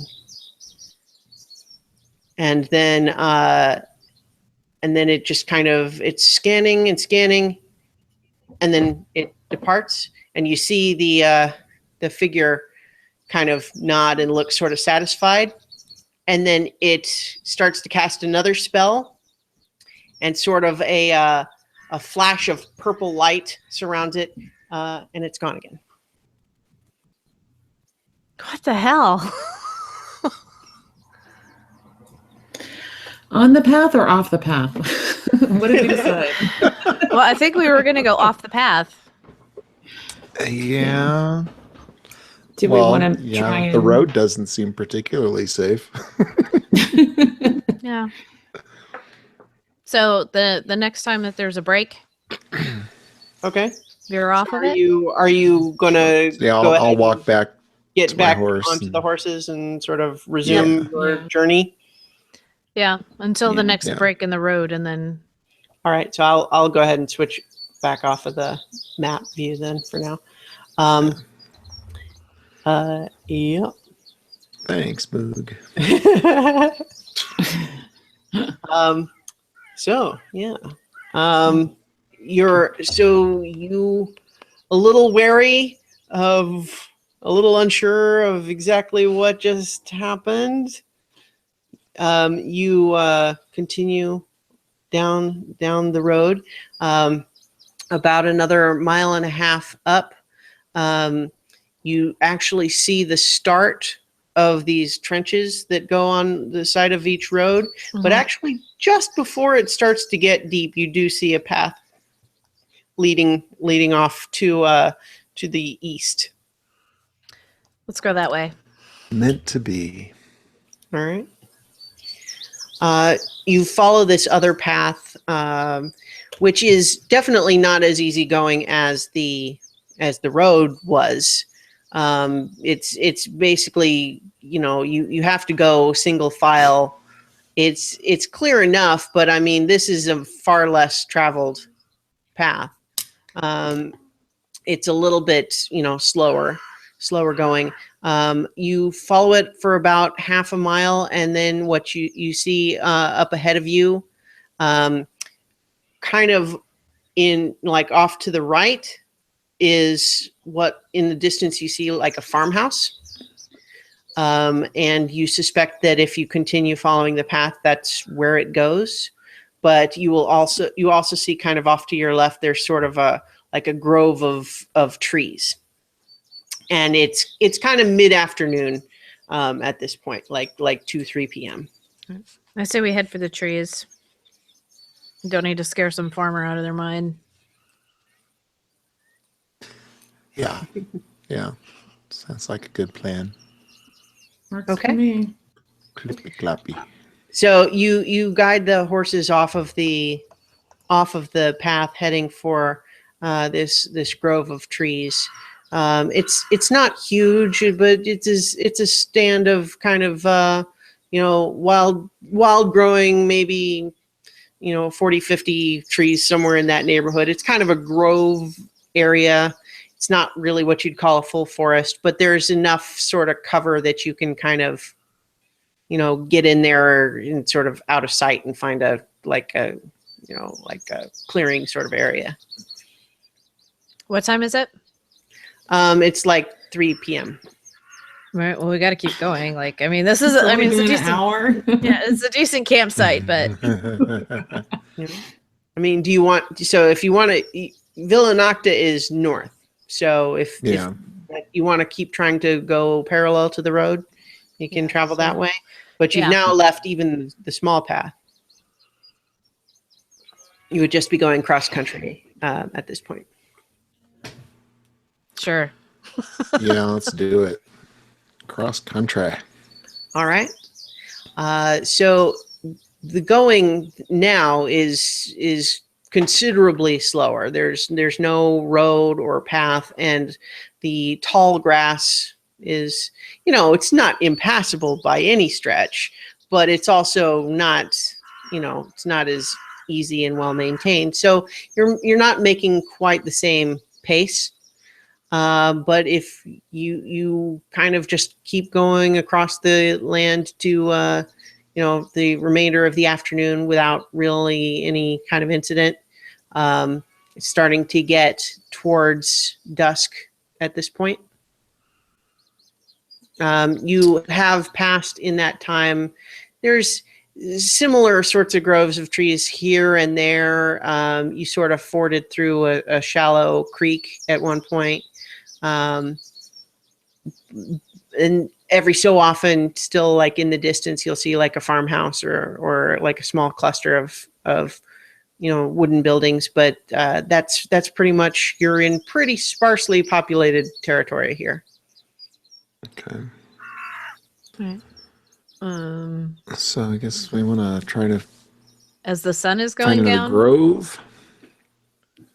Yeah, we should look for some kind of shelter-ish thing. We'll definitely look for a fire too. So we definitely want wood for a fire. So I don't know if we So try you're to meander towards the next one or go back to the last you're looking one. for a place that would ideally be, somewhere you could build a fire and not be too obvious about it. Right. Mhm. Make a survival check. All four of you can do that. 9. 15 and 3, so 18. 7. Let's. We're Oh, gonna die. Mugen rolls a natural 20. Of course, survival. He has been In kind my of element. writing, looking a little bit bored. He actually corrects you as like, no, I'm a city fox, believe me. But what about that area right there? It seems like the trees are a little thicker there, and sure enough, as you kind of follow and go that way, you discover that it is it's an area with sort of a lot more underbrush than the other places, and sort of a denser canopy to the trees in that particular little area. And so while it's not really a lot bigger than some of these other areas with trees, it's kind of denser and might be better for disguising campfire from a distance. Although certainly in daylight, the trail of smoke would still probably be visible. But the light wouldn't show for a long way away when it's dark. Excellent. Sounds good to me. All right. Yeah, so Make tie the camp. horse up on a tree and start making camp, gather wood and All right. build a campfire. It briefly occurred to me to have someone roll like a survival check to see if they're able to start a fire, and then I just remembered you guys have multiple ways to do that pretty easily. So And I was gonna ask Nara if she had some rage event, if she wants to cast Sacred Flame to start the fire. I could just, produce flame. Rage check. yeah. Oh, So I'll funny. pull my shield around, go over towards Mugen. Would this work as a work surface? He kind of he takes it and he sort of holds it and is like, well, it'd be better if it was flatter, but yeah, I can work with this. What about any of the signs? Would that be better? Oh, yeah. yeah, that's a good idea. And Yeah. sure enough, yeah, if when you lay those out flat all kind of together, and he's like, oh yeah, this will definitely help. So let me get to. I got a different ambiance as you're making camp here. You've got the campfire, and as it's starting to get dark, though, he sort of expresses that if there was any way to have like even more light, that would be better. Okay. Could light a few torches. Just pull off I've some got torches. branches and I've got torches. Okay. Stick a couple in around the sides. yeah, kind of make like tiki torch type things. All right. So are you? We can have Mugen working on that, but while he's working on that, are you guys just chatting or? I guess. Yeah, checking gear. I guess we're eating rations. So I've been thinking about this Travel performance thing, rations. guys. I think we need to fine tune the script a little more, especially more for Amethyst comfort level, so she knows what's coming. And I don't know. Do we have any thoughts? Is this something we even want to continue? Like, I think it makes for an excellent cover. Yeah, but it doesn't mean we have to actually perform. We could be about to perform somewhere else. That's true. But I mean, if we're going to Villanocta, it would make sense that that's where we would be putting on the performances. I agree. It's a Mugen great kind of cover. chimes in. It's like, we had kind of a soft crowd there in New Crossing. I just want to say, like, this is my wheelhouse. you guys got lucky. So I don't know if we're going to be able to repeat that sort of success if we do that somewhere else. But I'm up for it if you guys are. Well, Plus, I'm just saying apparently that's yeah. If we were more prepared, we wouldn't have to rely so much on luck. Well, and apparently that story isn't quite well known outside of New Crossing and Right. So especially, I Probably think the lead Gorman. up to it is going to need a little filling in. Almost like a prelude to the to setting the stage and I don't know. It's very kind of a very romantic type of story to tell. I think if it's done right. Romantic. Well, very I'm very. not much of a. I don't remember a lot of romance going on there. Not romantic in that sense. Romantic as in the, more like the fighting. epic, legendary, kind of nostalgic sort of feel to it. I mean, I mean, surely you've read these sorts of books before. I mean, Amethyst. I mean, you had to have, being a druid. I'm sure you've studied such things, even if it's not, maybe, books about nature or whatever. There's always stories and legends about the world as it came to be. Well, I don't remember any, but that doesn't mean that I'm not.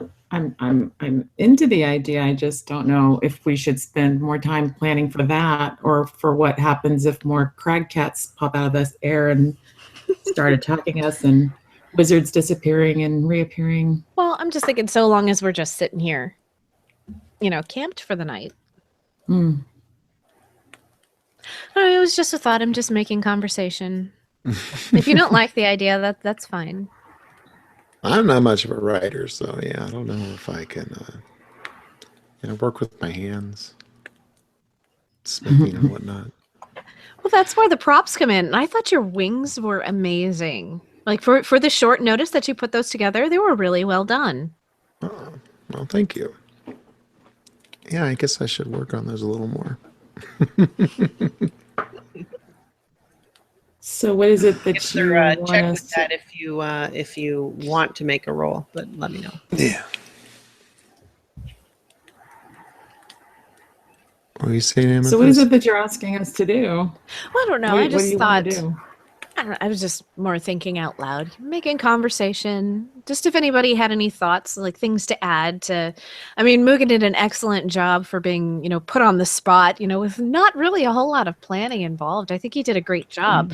But I think if it's something that we're going to try to continue, which I think is not a bad idea. I mean, clearly we have our other skills, but, it's good for a cover. So to maybe work out some of the kinks, I think would be a. I think Nira wanted to be an actress when she started out. Nira's read a lot of books. She's Yeah. a reader. So Mugen just kind I of do, it's very nods exciting. and says, "You've got the bug. I can tell." Yeah. If you want to write something, since it's in your wheelhouse, then I'm pretty happy to do it. well, I definitely think Mugen has the delivery down. Yes. Mhm.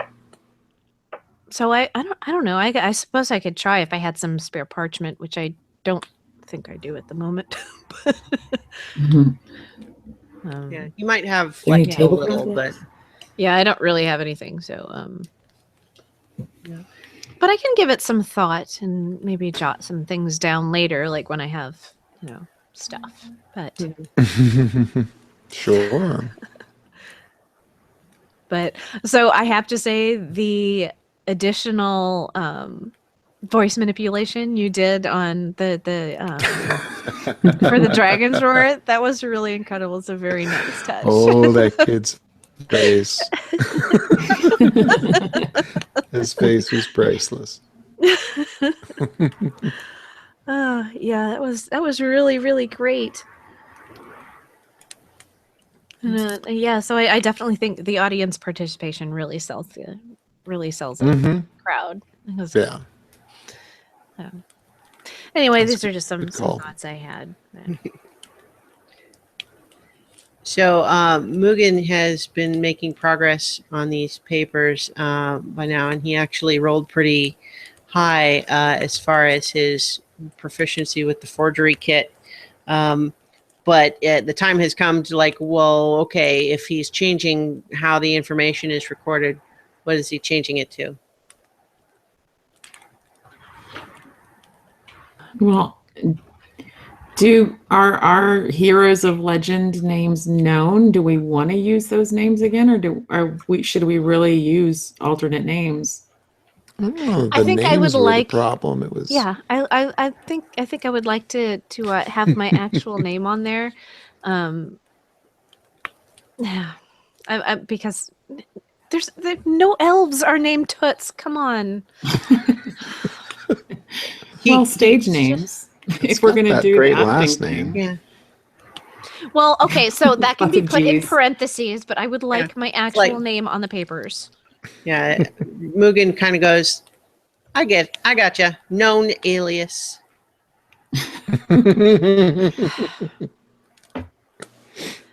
Right. Okay, so would Nira know about any other high elf communities? Would she have that knowledge?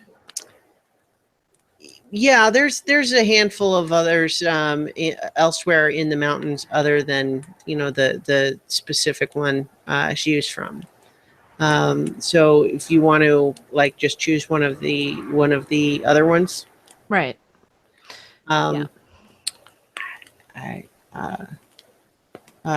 Erithel. Okay. So she's going to be from Erithel.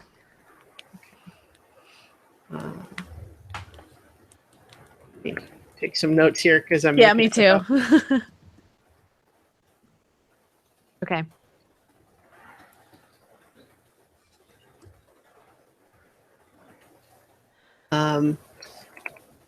Mugen goes ahead and has his say that he is from Emershem, which is a city to the east of Pashan in Tashmia, so like south of you guys. And he says, it's close enough. I spent a lot of time there before I had to not spend any more time there.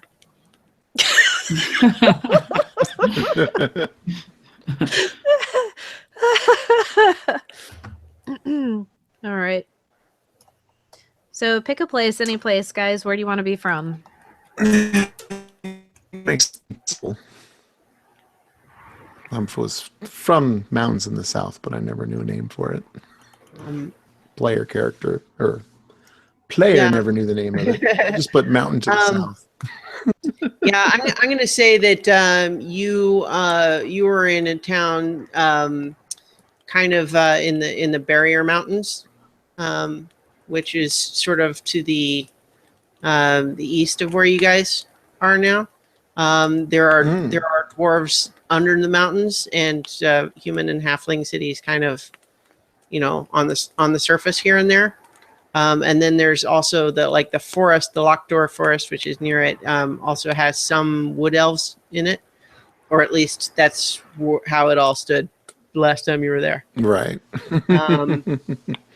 Way back. But so were you imagining that you were from like a more medium-sized town or like a little place? That'd be a little place. A little place. Okay. Well, so Yeah. you might family just was more say- isolated. Yeah, I might just say, from Lockdoor Forest near. Shoot, I had a.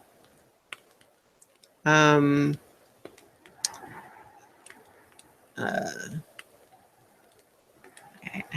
didn't have another name handy. So near the the brass key gate. Let's see. Maybe it's it. That's what you'd say is from the the Barrier Mountains near the Brass Key Gate. Cool. And Mugen, could we have my I think I would like to be a librarian.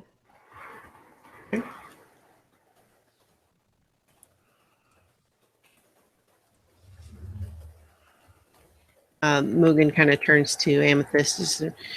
So, did we have a place we want to? Do we want to just pick something for you? I'm looking at the map. I'm going with the woods to the west of Gorm. Okay, the Feral Forest. Yeah. It seems like it would be generic enough. It's nowhere too exotic or Okay, anything like that. all right. The wilderness.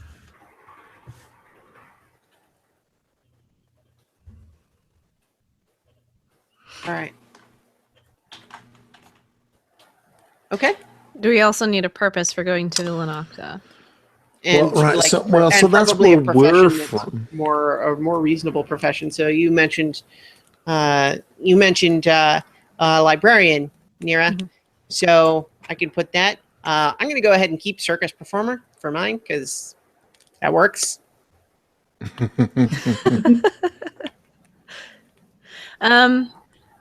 Purpose in going to Villanocta. Research. Mhm. Specific to flora and fauna outside of my home region. Okay.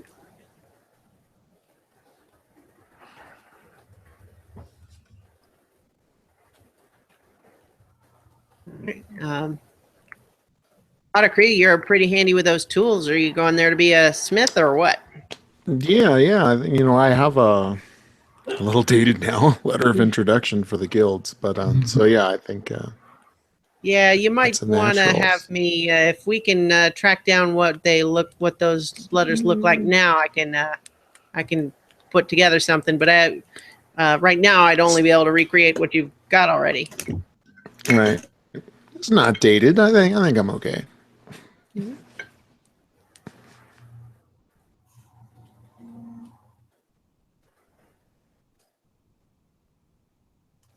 Okay, so Amethyst, you wanted to go see the druids. That sounds vaguely like religious-y. Maybe we just say it's a pilgrimage. Sure. Pirate pilgrimage. No pirate. Don't say pirate. I have to hand it to a cop. I mean, I'll put pirate on You it. know, like we don't know if they're even going to want to look at yours, but it doesn't hurt to have them. Yeah. Agreed. Thank you, Mugen.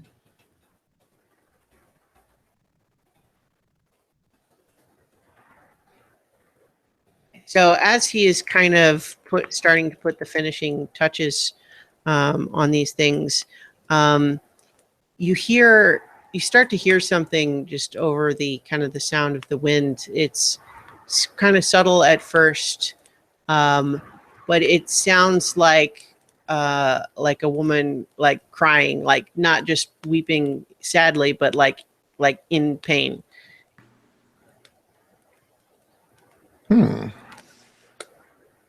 So if my hearing is, because don't I have something about Keen senses, I think is what it's called, which is not seeing it anymore? Let's see. Hmm. I can double check the handbook. Mugen also has advantage to perception checks with hearing and smell, so I can try that too in a moment. Yeah, I don't have anything written down, but I remember it from that very first encounter. Yeah. Well, you also just have a high wisdom, and that gives you a higher perception score anyway. Okay. Keen senses. You have proficiency in the perception skill. That's all that is. So it's so you can all make a perception roll. You all kind of heard something, but you can make a perception roll to. 7. I'm jealous. I rolled 4. 18. Know it all, Nira. All in Okay, real 13. but Logan, proficient. despite his proficiency, is distracted and doesn't really notice it because he's still putting the finishing touches on this thing. But you, Nira, realize that this sounds like a woman in like considerable distress, like maybe injured. And in fact, as you continue to listen, it kind of stops being just crying and almost starts being more like screaming. And it seems like it's maybe no more than a couple hundred yards away. This Did could you hear be an animal. I know there are animals that make sounds like this, but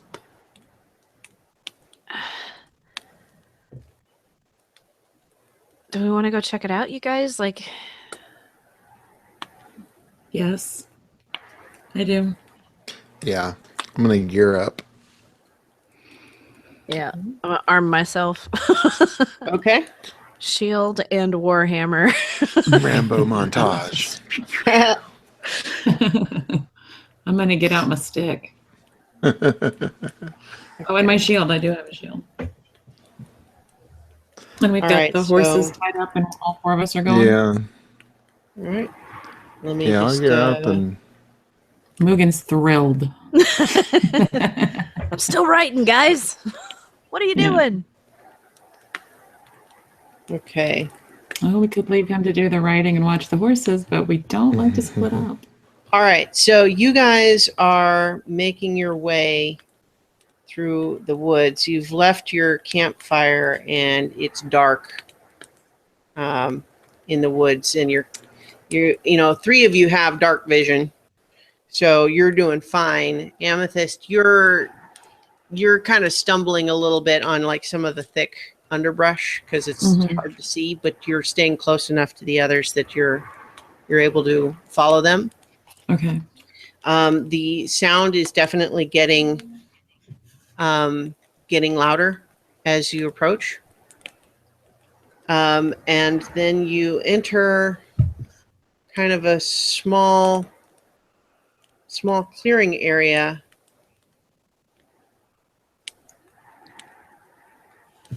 And everybody make a perception check.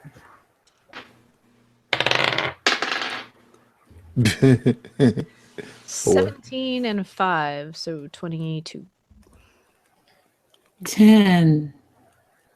All I'm right. rolling so high tonight. Okay. So Archie, you said you rolled a 4. Is that right? 4, yeah. Mm-hmm. Okay. So as you get into this little clearing, let me switch back over to map view here.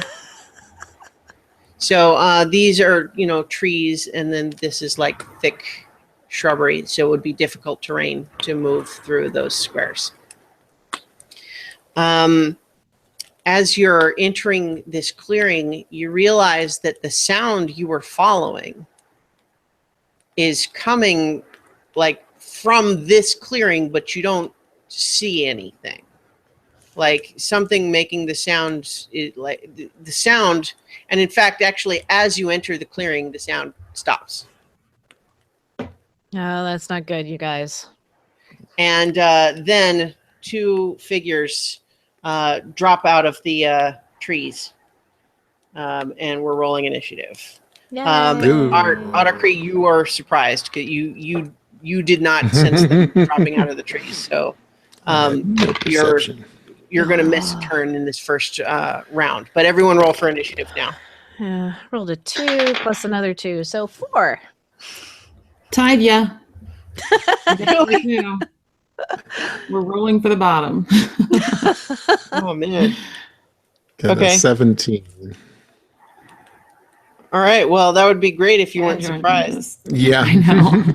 Won't help this round. Wow. Okay. Everybody rolled bad except Ottercree, and he's surprised. So Surprised but ready. Very perceptive, but I'm prepared. All right. That's our tiefling. Okay. So Mugen is actually up first. And he actually hops backwards into the brush and does hide as an action. Or a bonus action rather, because he's a rogue, he can do that as a bonus action. So he makes a stealth check, and it's a good one. So he basically, you see him hop backwards into a bush and essentially disappear from sight. But he then makes he throws his frying pan out of the bush and hits, or he's throwing it at this creature right there.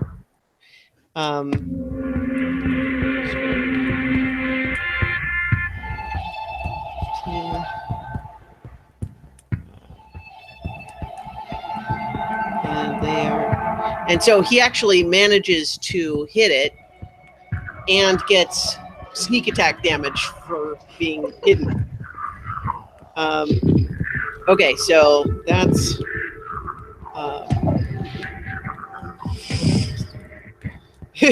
okay. 1, 4 plus 2. So that's 5 damage, and then plus his sneak attack damage.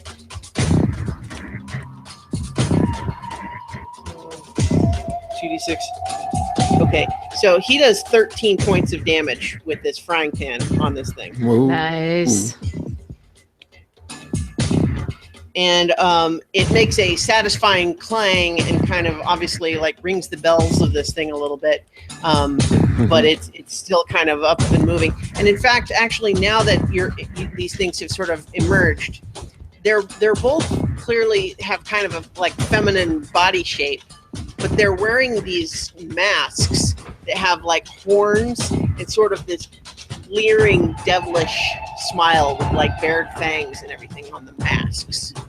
And then as Mugen hits it in the head with the frying pan, it sort of knocks the mask loose for a second, and you can see underneath it's the face of a hobgoblin. Oh. But then she pulls the mask down. All right. It is now the hobgoblin's turn. And it goes straight for you. And it doesn't have any weapons in its hands. Huh. But it is, let's see.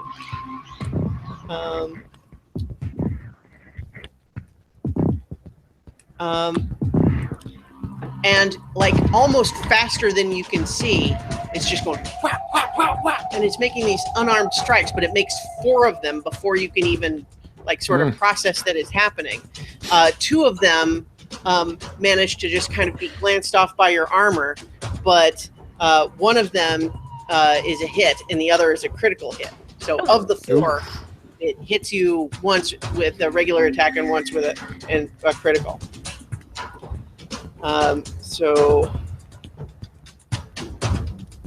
So you take a total of 9 bludgeoning damage from this thing's attack.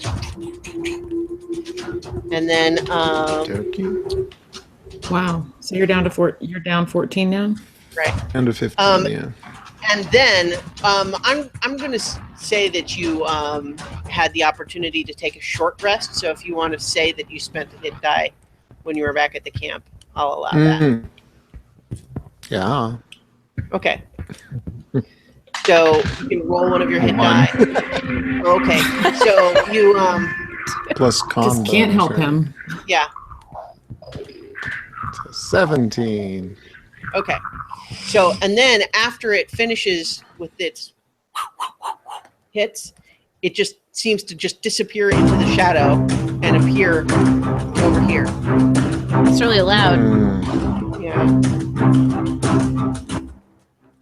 All right. And so it just disappears into the shadow and reappears like it like somehow moved instantly through the shadows. Okay. And then it's the other one's turn. And you're nearest Nira, so it's going after you in the same way.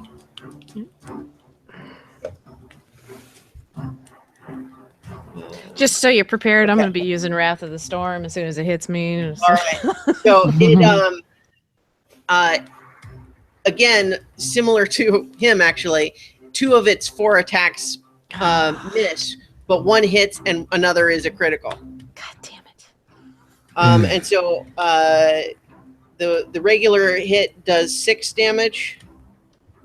Ouch. And then the critical actually also does 6. So you take 12 total bludgeoning damage, but you can use your reaction to do Wrath of the Storm. Yeah, I'll be doing that. Let's see. Minus 10, 21. So I'm down to 19. Okay. Wrath of the Storm. So what you're at 17 now, you said? Yeah.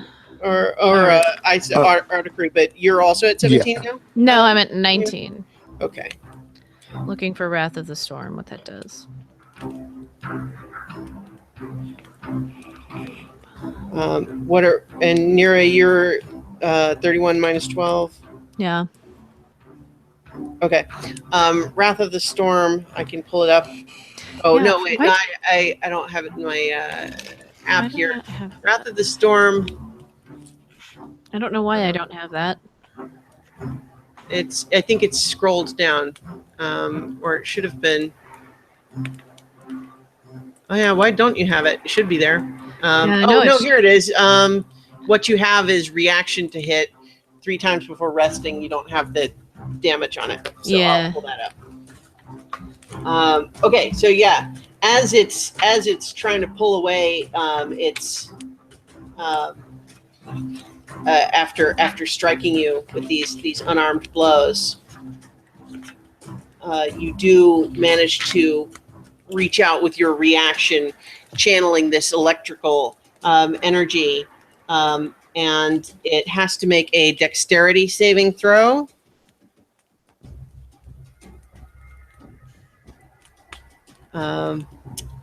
Which it fails, and so it takes 2d8 lightning or thunder damage, your choice. Seems to like the dark a lot, so we'll go with lightning damage. And I got a 6 and a 3, so 9. 9. All right.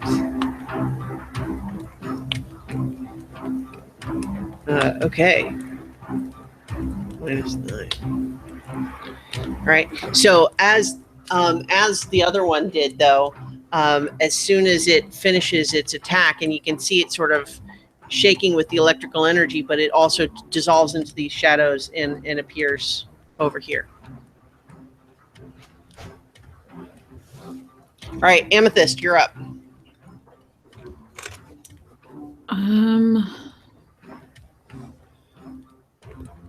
You would have had a short rest, so you do have both your wild shapes back. Oh, okay.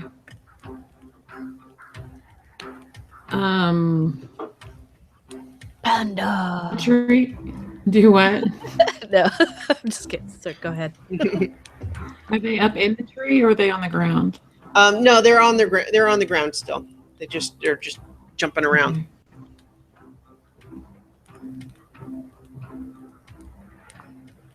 You didn't even see them jump. You didn't even see them move. It's like they dissolved into the shadows and then reappeared elsewhere. Okay. I'm going to hit the one closest to Archie with Produce Flame, just because he's already pretty fucked up. I'm sorry, messed up. Okay, so this one here. Yes.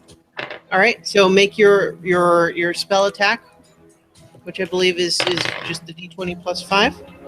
Yes. Ooh, 25. All right. So Produce Flame. Just let me. I'm just double checking that's how that one works. Make a ranged spell attack on a hit. Yeah. Target takes 1d8 fire. Okay, so roll your 1d8.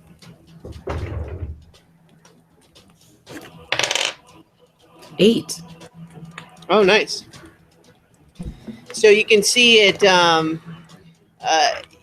You conjure this this red ball of flames in your palm, and then hurl it overhand, striking this this shadowy figure in the chest, and you can see it taking the burn, kind of, and making sort of a feminine sounding, like screeching sound, like ah! And it sort of recoils. Was I supposed to add a modifier to that? Was that one? I don't think so, because that's not how that spell works. Okay. So Nira, now it's your actual turn. All right, I'm going to cast Guiding Bolt on the one over by Mugen. Okay. So I roll a d20 for that, right? Yeah, plus 5. Plus 5, okay. Yeah. Got it. 18 plus 5, so... Okay, so that hits. So you roll your damage. Was that 4d8? Is that right? 46, I think. Yeah.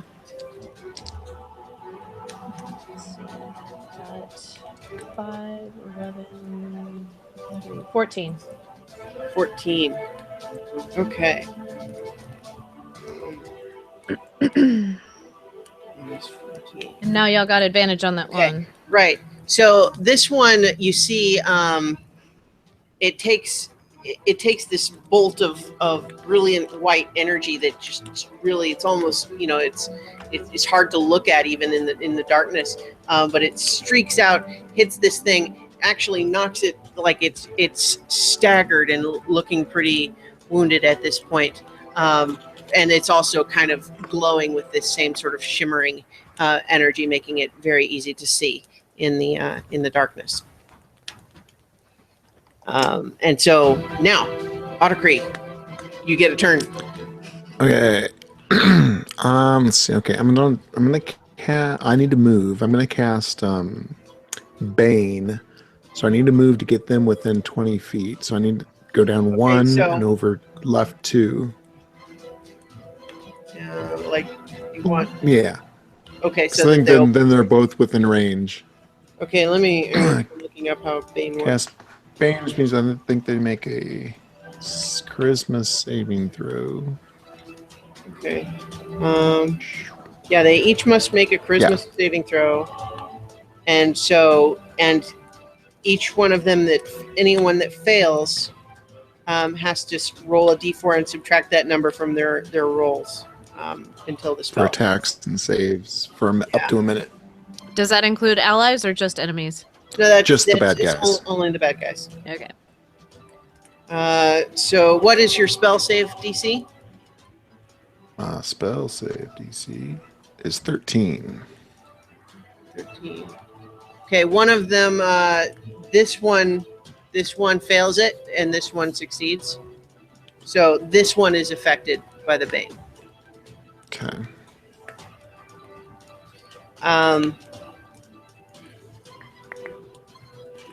All right. And that's my action. Mm-hmm. All right. I think we'll go ahead and I would go ahead and back up towards Mira. Okay. Like that? Yeah. All right. So Mugen is realizing now that he doesn't have his frying pan in hand anymore.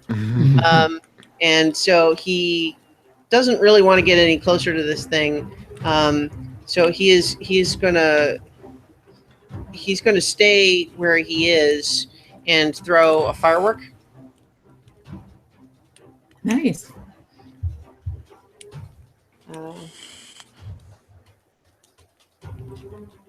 Okay. And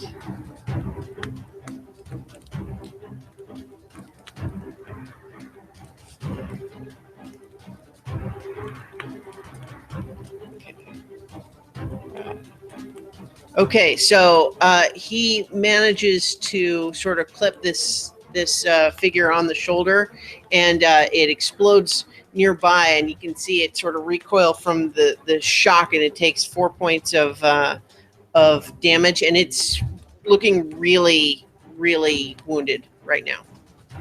Like it's sort of on its last legs. And so now it's that figure's turn. And you can see it kind of mutters under its breath.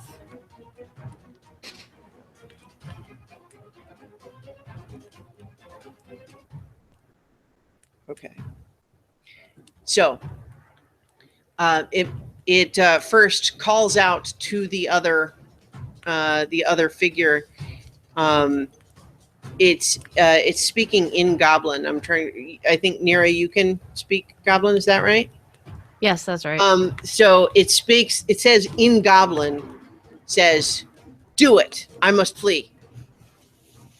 And then it also kind of makes some hand signals and whispers some magic words, and then just takes off running into the forest. And it just moves like at incredible speed. It's like it is physically moving. It didn't teleport or anything, but it's out of sight within seconds.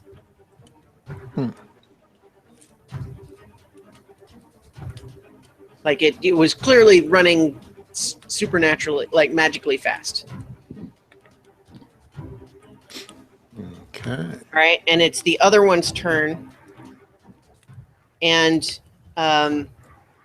it just kind of moves about here, and then speaks some more magic words in a different magical symbol, and appearing right in between the two of you, all of a sudden you see what looks like a flaming, like a bird flaming, coming out of the ground on fire, flames everywhere. It's erupting from the ground into this like glorious phoenix, like as though it's hatching out of a rock. But you also notice there's no sound at all. It's you see the flames, but there's no crackling or anything like this. But it's as though a phoenix has just hatched out of the ground, and you hear the figure say, "The hatching phoenix will find you." And then it continues to run. It only gets about that far on that turn, though. But it's running after its colleague. And so, Amethyst, it's your turn.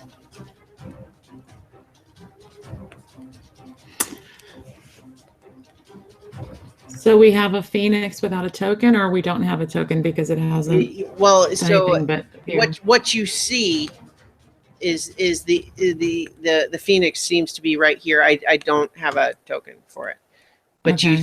you see it right there, the flames and everything. But again, like no sound.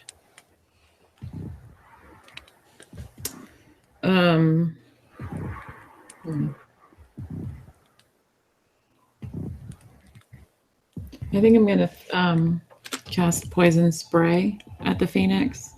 Wait, Chooch, or I'm sorry, Archie. What's your health at? Are you still at 17? Yeah.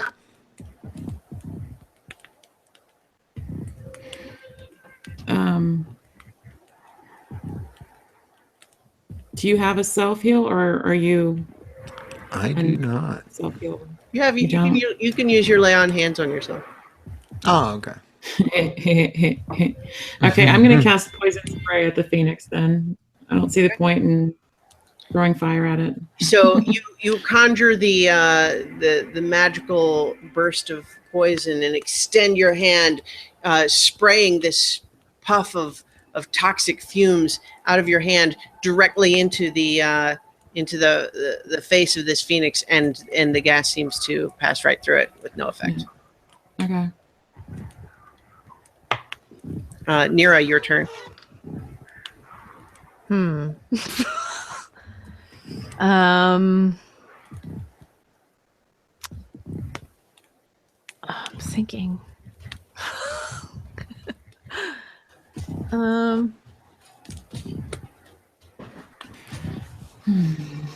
I'll let you do. I'll let you do. Let me just double check which. Well, I'm looking at the map and trying to figure out if like where is it exactly?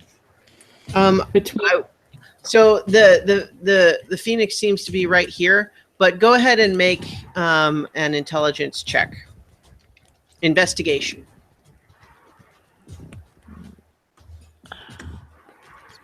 Investigation. Mm-hmm. Intelligence 2. So 16 and 2 is 18. Okay. You realize after looking at it a little closer after you saw the poison spray seem to go through it. This is an illusion. It's not really there. It's a spell. You recognize it as an illusion now, and so you can kind of see. You can sort of see through it. It's sort of like translucent now because you've sort of penetrated the magic of it. Okay. I don't really have anything that's gonna get rid of that though. All right, so I guess. So guys, this is just an illusion. There's nothing here. So I guess we should just retreat for now. I don't have another idea.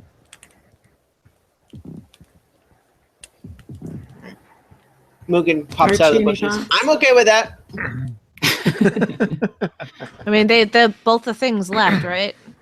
One's almost gone. You basically have one turn worth of sprinting to try to catch this thing if you're gonna. Otherwise, it's gonna get away. Could I hit it with guiding bolt? Is it within range?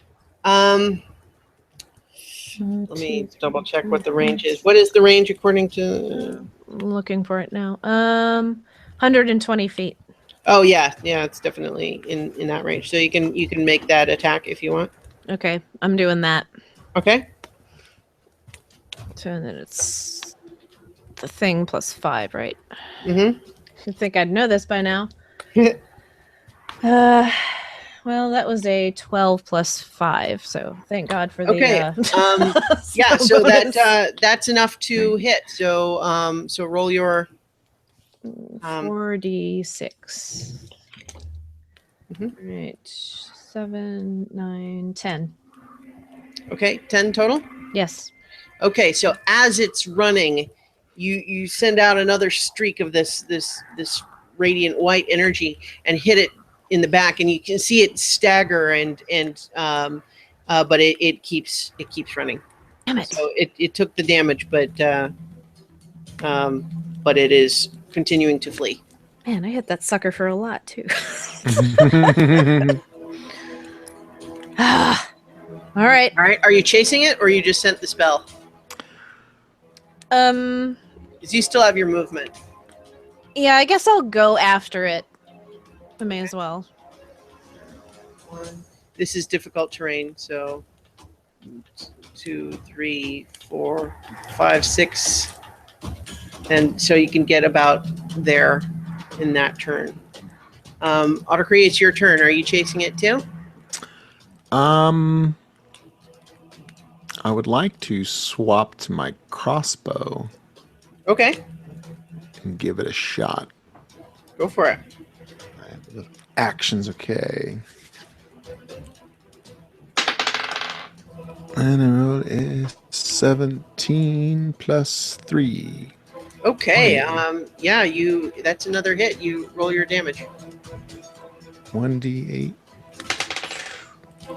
1 plus 1, so 2 points of piercing damage. Okay, so you managed to pull out your crossbow and catch this thing in the shoulder with a bolt, and once again you see it.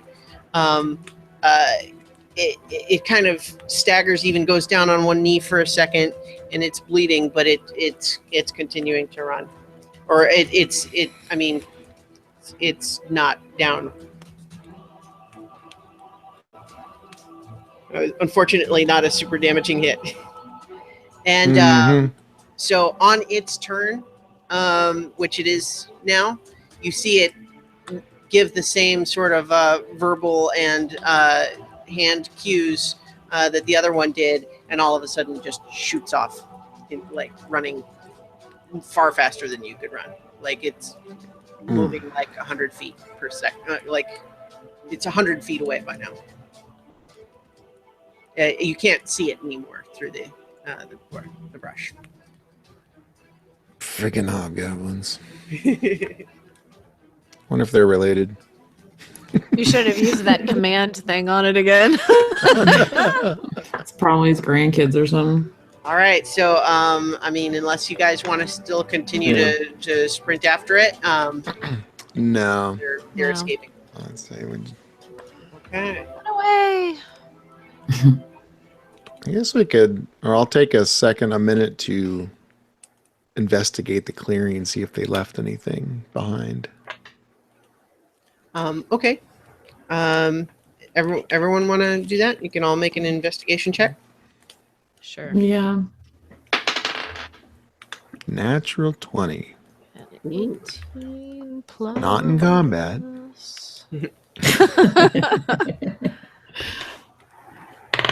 This one's investigation. 20 total. Yeah. Okay. 21. Nice. So also pretty high roll. So as you're looking around this spot, you don't get the impression that they've been here for more than a couple of hours, and in fact, just looking around at this area, it seems clear that this particular little clearing was designed to be kind of an ambush spot. Which is not terribly surprising since that's exactly what they used it for. But you suspect that it was not an accident. Like they probably chose this spot. And that may mean that they've been following you for a while. Or you don't know how long, but long enough for them to be able to wait for you to camp, choose an ambush spot, and then draw you out. Nice. They don't seem to have left anything behind in terms of artifacts, but this image of the phoenix, as they get far enough away, it dissipates. All right. Okay. Back to camp. Back to camp. Can I ask, would Amethyst know if it would be worthwhile? Because I've got the staff of Lenamara that I can kind of plant and ask questions. Yeah. If I do that here, then I may be able to get answers from her from the trees. Yeah, sure. Try it. Kind of a thing. Does that make any sense, or do you guys think we should hotfoot it back to the camp? I'm kind of anxious to actually get back, because what if they were trying to draw us out to, I don't know, get rid of the horses, our horses something. Are still there. Right on.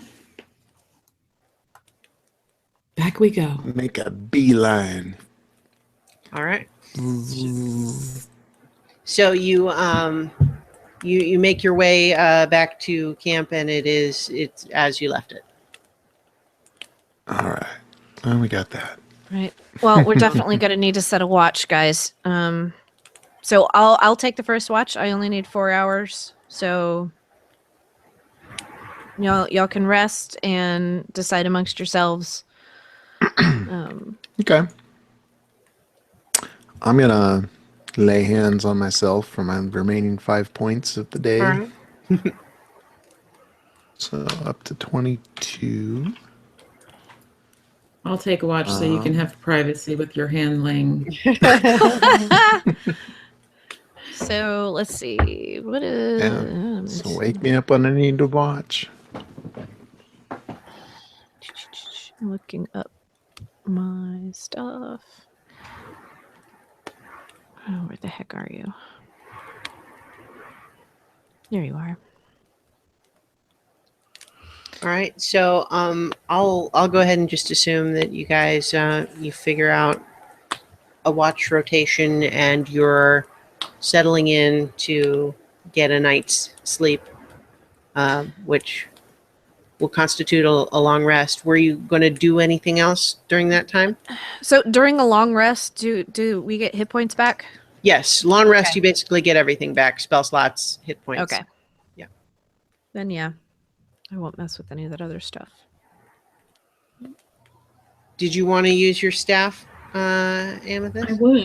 I would like to. Okay. So, as you've now attuned to it, and you remember the description of how it works, you plant the end in soil. Presumably, you find kind of a clear spot for it, and you give the command word for the staff, which is Lenamara. Are you doing that now? Yes. Okay. As you whisper or speak the name of this dryad that you knew, the roots sprout out from the bottom of this staff, digging into the ground, and it begins to lengthen, and branches start to sprout out, and it's as though you're watching, an incredibly fast growing of a tree, and within seconds, you all kind of actually have to take a step back because it's startlingly fast. But there is now a tree with a 5-foot diameter has just grown up where you had placed your staff, and emerging from the trunk is Lenamara. The dryad is like, oh, well, isn't that nice? I remember you. Hi. I'm so glad you're doing well. Hi, Lenamara. It's good to see you again. It's good to see We you. are out. We are out and doing some adventuring, and we've seen some things tonight. And I don't know if there's anything that you can tell me from the different trees and things like that in the area. We've been attacked a few times by illusions that just disappear. Is there anything that you know about that, or about a wizard that you could ask? Well, let me consult the trees. This is different from my previous forest. I'll have to introduce myself, but give me just a moment. And she sort of steps back within the trunk, and then emerges just about like 15, 20 seconds later, and says, the trees in this sort of glen, this grove, say that two figures all in black raced through and have left at a very fast speed, and they have left the wooded area beyond my sight, but they say that they had been here only in this area for a few hours, and that they are gone now. The trees do not sense any other, beings of your type here at the moment. There are, squirrels, birds, but no other humans or elves or tieflings or, kind of looks at Muggins. Is this something that they think that happens often, did they say? No, The this is spirits very and unusual. The only humanoids that usually travel these woods are the farm family nearby. They explore these woods sometimes and sometimes hunt a little bit, but none of them are present at the moment. They did not recognize either of these others. Can Nira and Archie and Mugen understand, or do I need to translate? No. They understand, Lenamara is right? speaking common. Okay. Yeah. Are there any questions that you guys think that we might get useful information? It She seems kinda like grins it's over clear. at the fire and says, "Oh, you made camp again." Is there We anything love our useful that you guys think camps. that we could It sounds like the area is clear now. It doesn't. I was worried that there was a nest of them nearby, but it sounds like it's kind of clear, and we can just chill for the night. But is there anything else that you can think that might be useful about the area? Or Neri, you had a lot of questions about the region and what it's like currently. I don't know what the trees would know, but if anything comes to mind, now's the time to ask. Is there a? Could you tell me? Is there a clear path? I don't know how far the trees can speak to one another, but we're trying to go around these stone towers with human guards in them. So we're trying to find a route around those, and if there is one that would be especially easy, that would be lovely to know. The trees do whisper to each other over the distances, but it is a slower means of communication. It's difficult to have regular conversations that way. It's more of spreading news. But I'm afraid I'm not aware of any easy path leading in that direction. I'm afraid I don't know, or the trees here don't know very much about the road or other alternate roads. Most of the humanoids that travel through do so on the road. Those hobgoblins that had attacked us, I believe they were following us, but I don't know if only those two were tracking us, or if there's some other marker or something on us. They mentioned something about that. The hatching phoenix. A marker? What sort of marker are you thinking? I haven't had a chance to check yet if there was any sort of magical trace on us left from the first encounter we had with these illusions. I'm afraid I'm not able to sense all types of magics. I can sense natural magics, but not arcane magics. I do not sense any magical effects on you right now. But as I said, I cannot sense all types. Oh, that's fair. Thought I'd ask. Archie, any thoughts? Can't think of anything. Mugen says, No, nothing comes to mind. Mugen says, it's like, how's it feel being a stick? She says, it's quite pleasant. It's a peaceful sleep, and I feel close to you. I feel safe.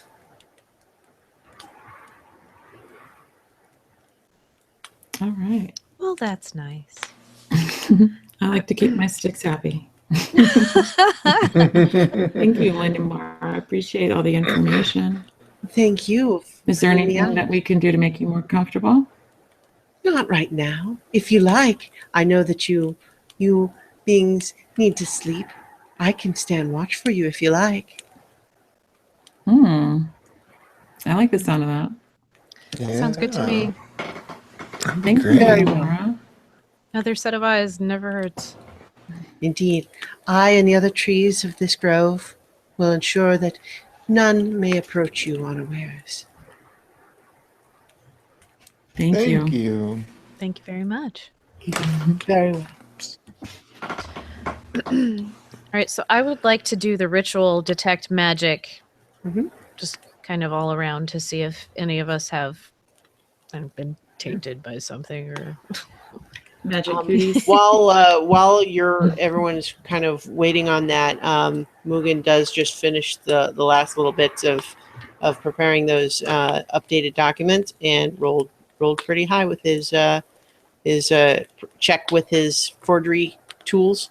So he has a new set of documents that have the information you talked about that look pretty much just as good as the last set. But as he reminds you, like the last set, the method he used to make the tablecloth material look like the paper it should, it won't hold up for more than a couple of days. Gotcha. Great job, Mugen. Thank you. Thanks. I'm going to go to bed now. Yep. You earned it. All right, so you're doing the detect magic ritual. Mm-hmm. Okay, so you're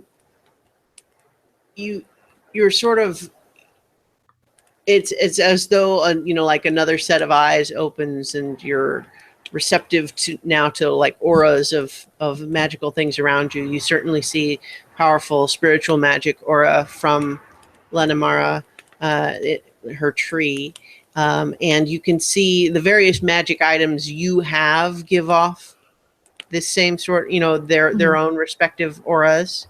Right. You definitely note that the bag of holding has its own aura, but you don't sense the aura of anything inside it. So even things that you know are inside it, you do not sense while they are inside it. Yeah.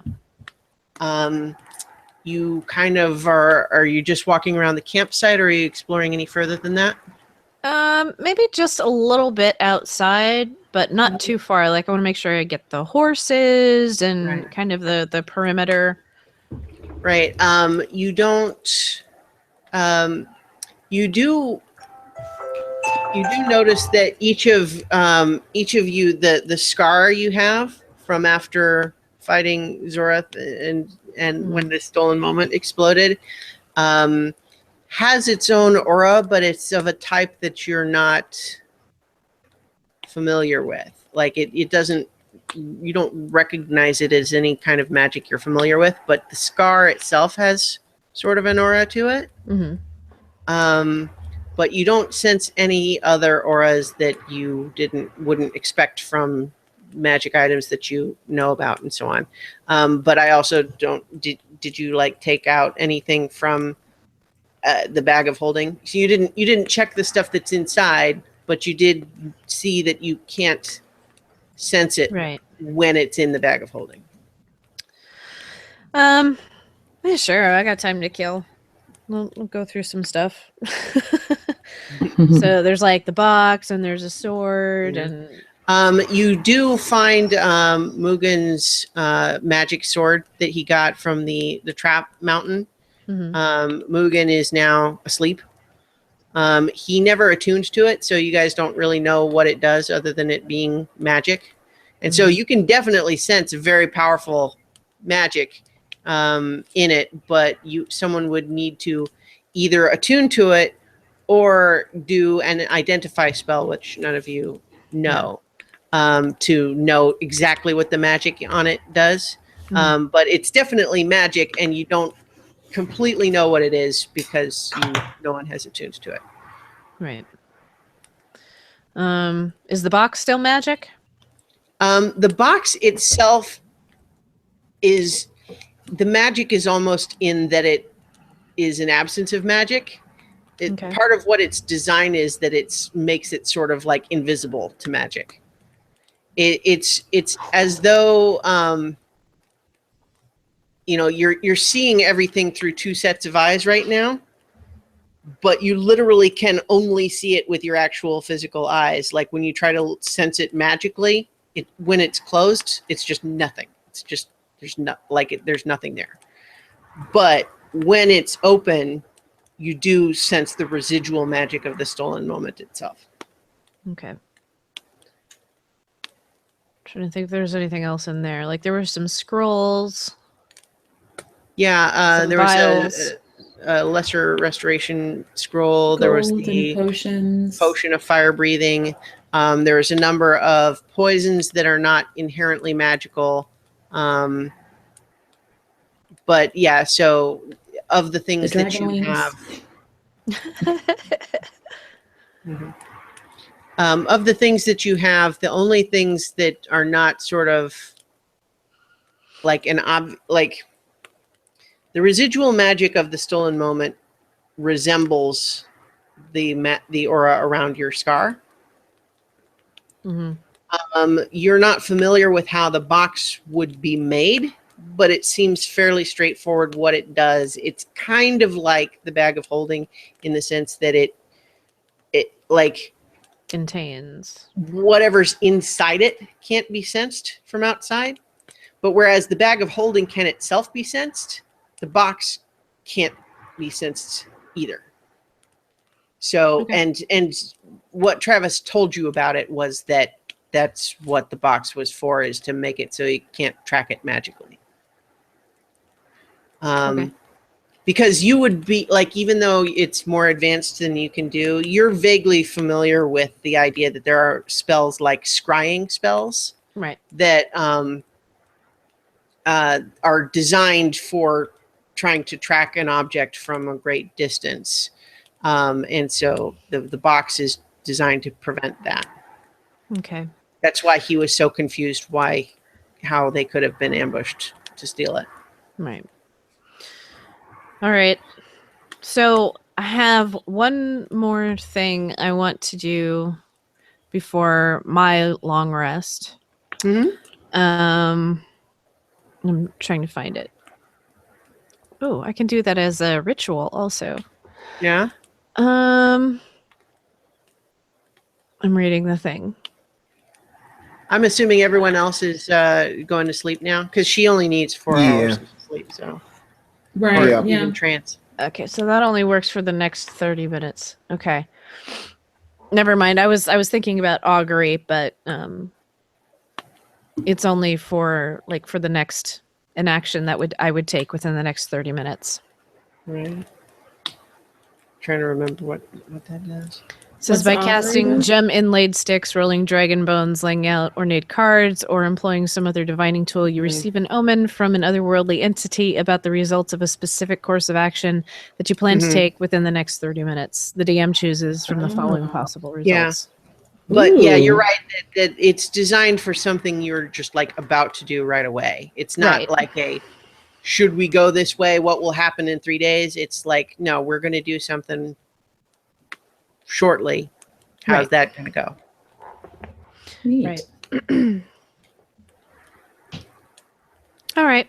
Oh, but it looks like it says specifically marked sticks, bones, or similar tokens worth at least 25 gold points, which I don't have. Right. So I can't you're- actually use so- that. I'm gonna double check exactly how unless something gets consumed. I'm trying to remember. I'd have to double check the rule. What I would say for now is if you did want to cast it now, I would say you can spend 25 gold to do so, even if you didn't. Well, like it's as though you had bought those sticks for the purpose of being able to cast that spell. Right. But it doesn't matter because I'm not planning on doing anything in the next 30 minutes besides camping. Right. And I think that, some spells that have material components like that, the items get consumed, whereas this one doesn't say they get consumed. So basically, Yeah. if you had the set of those sticks, which you might well have bought if you were learning that spell,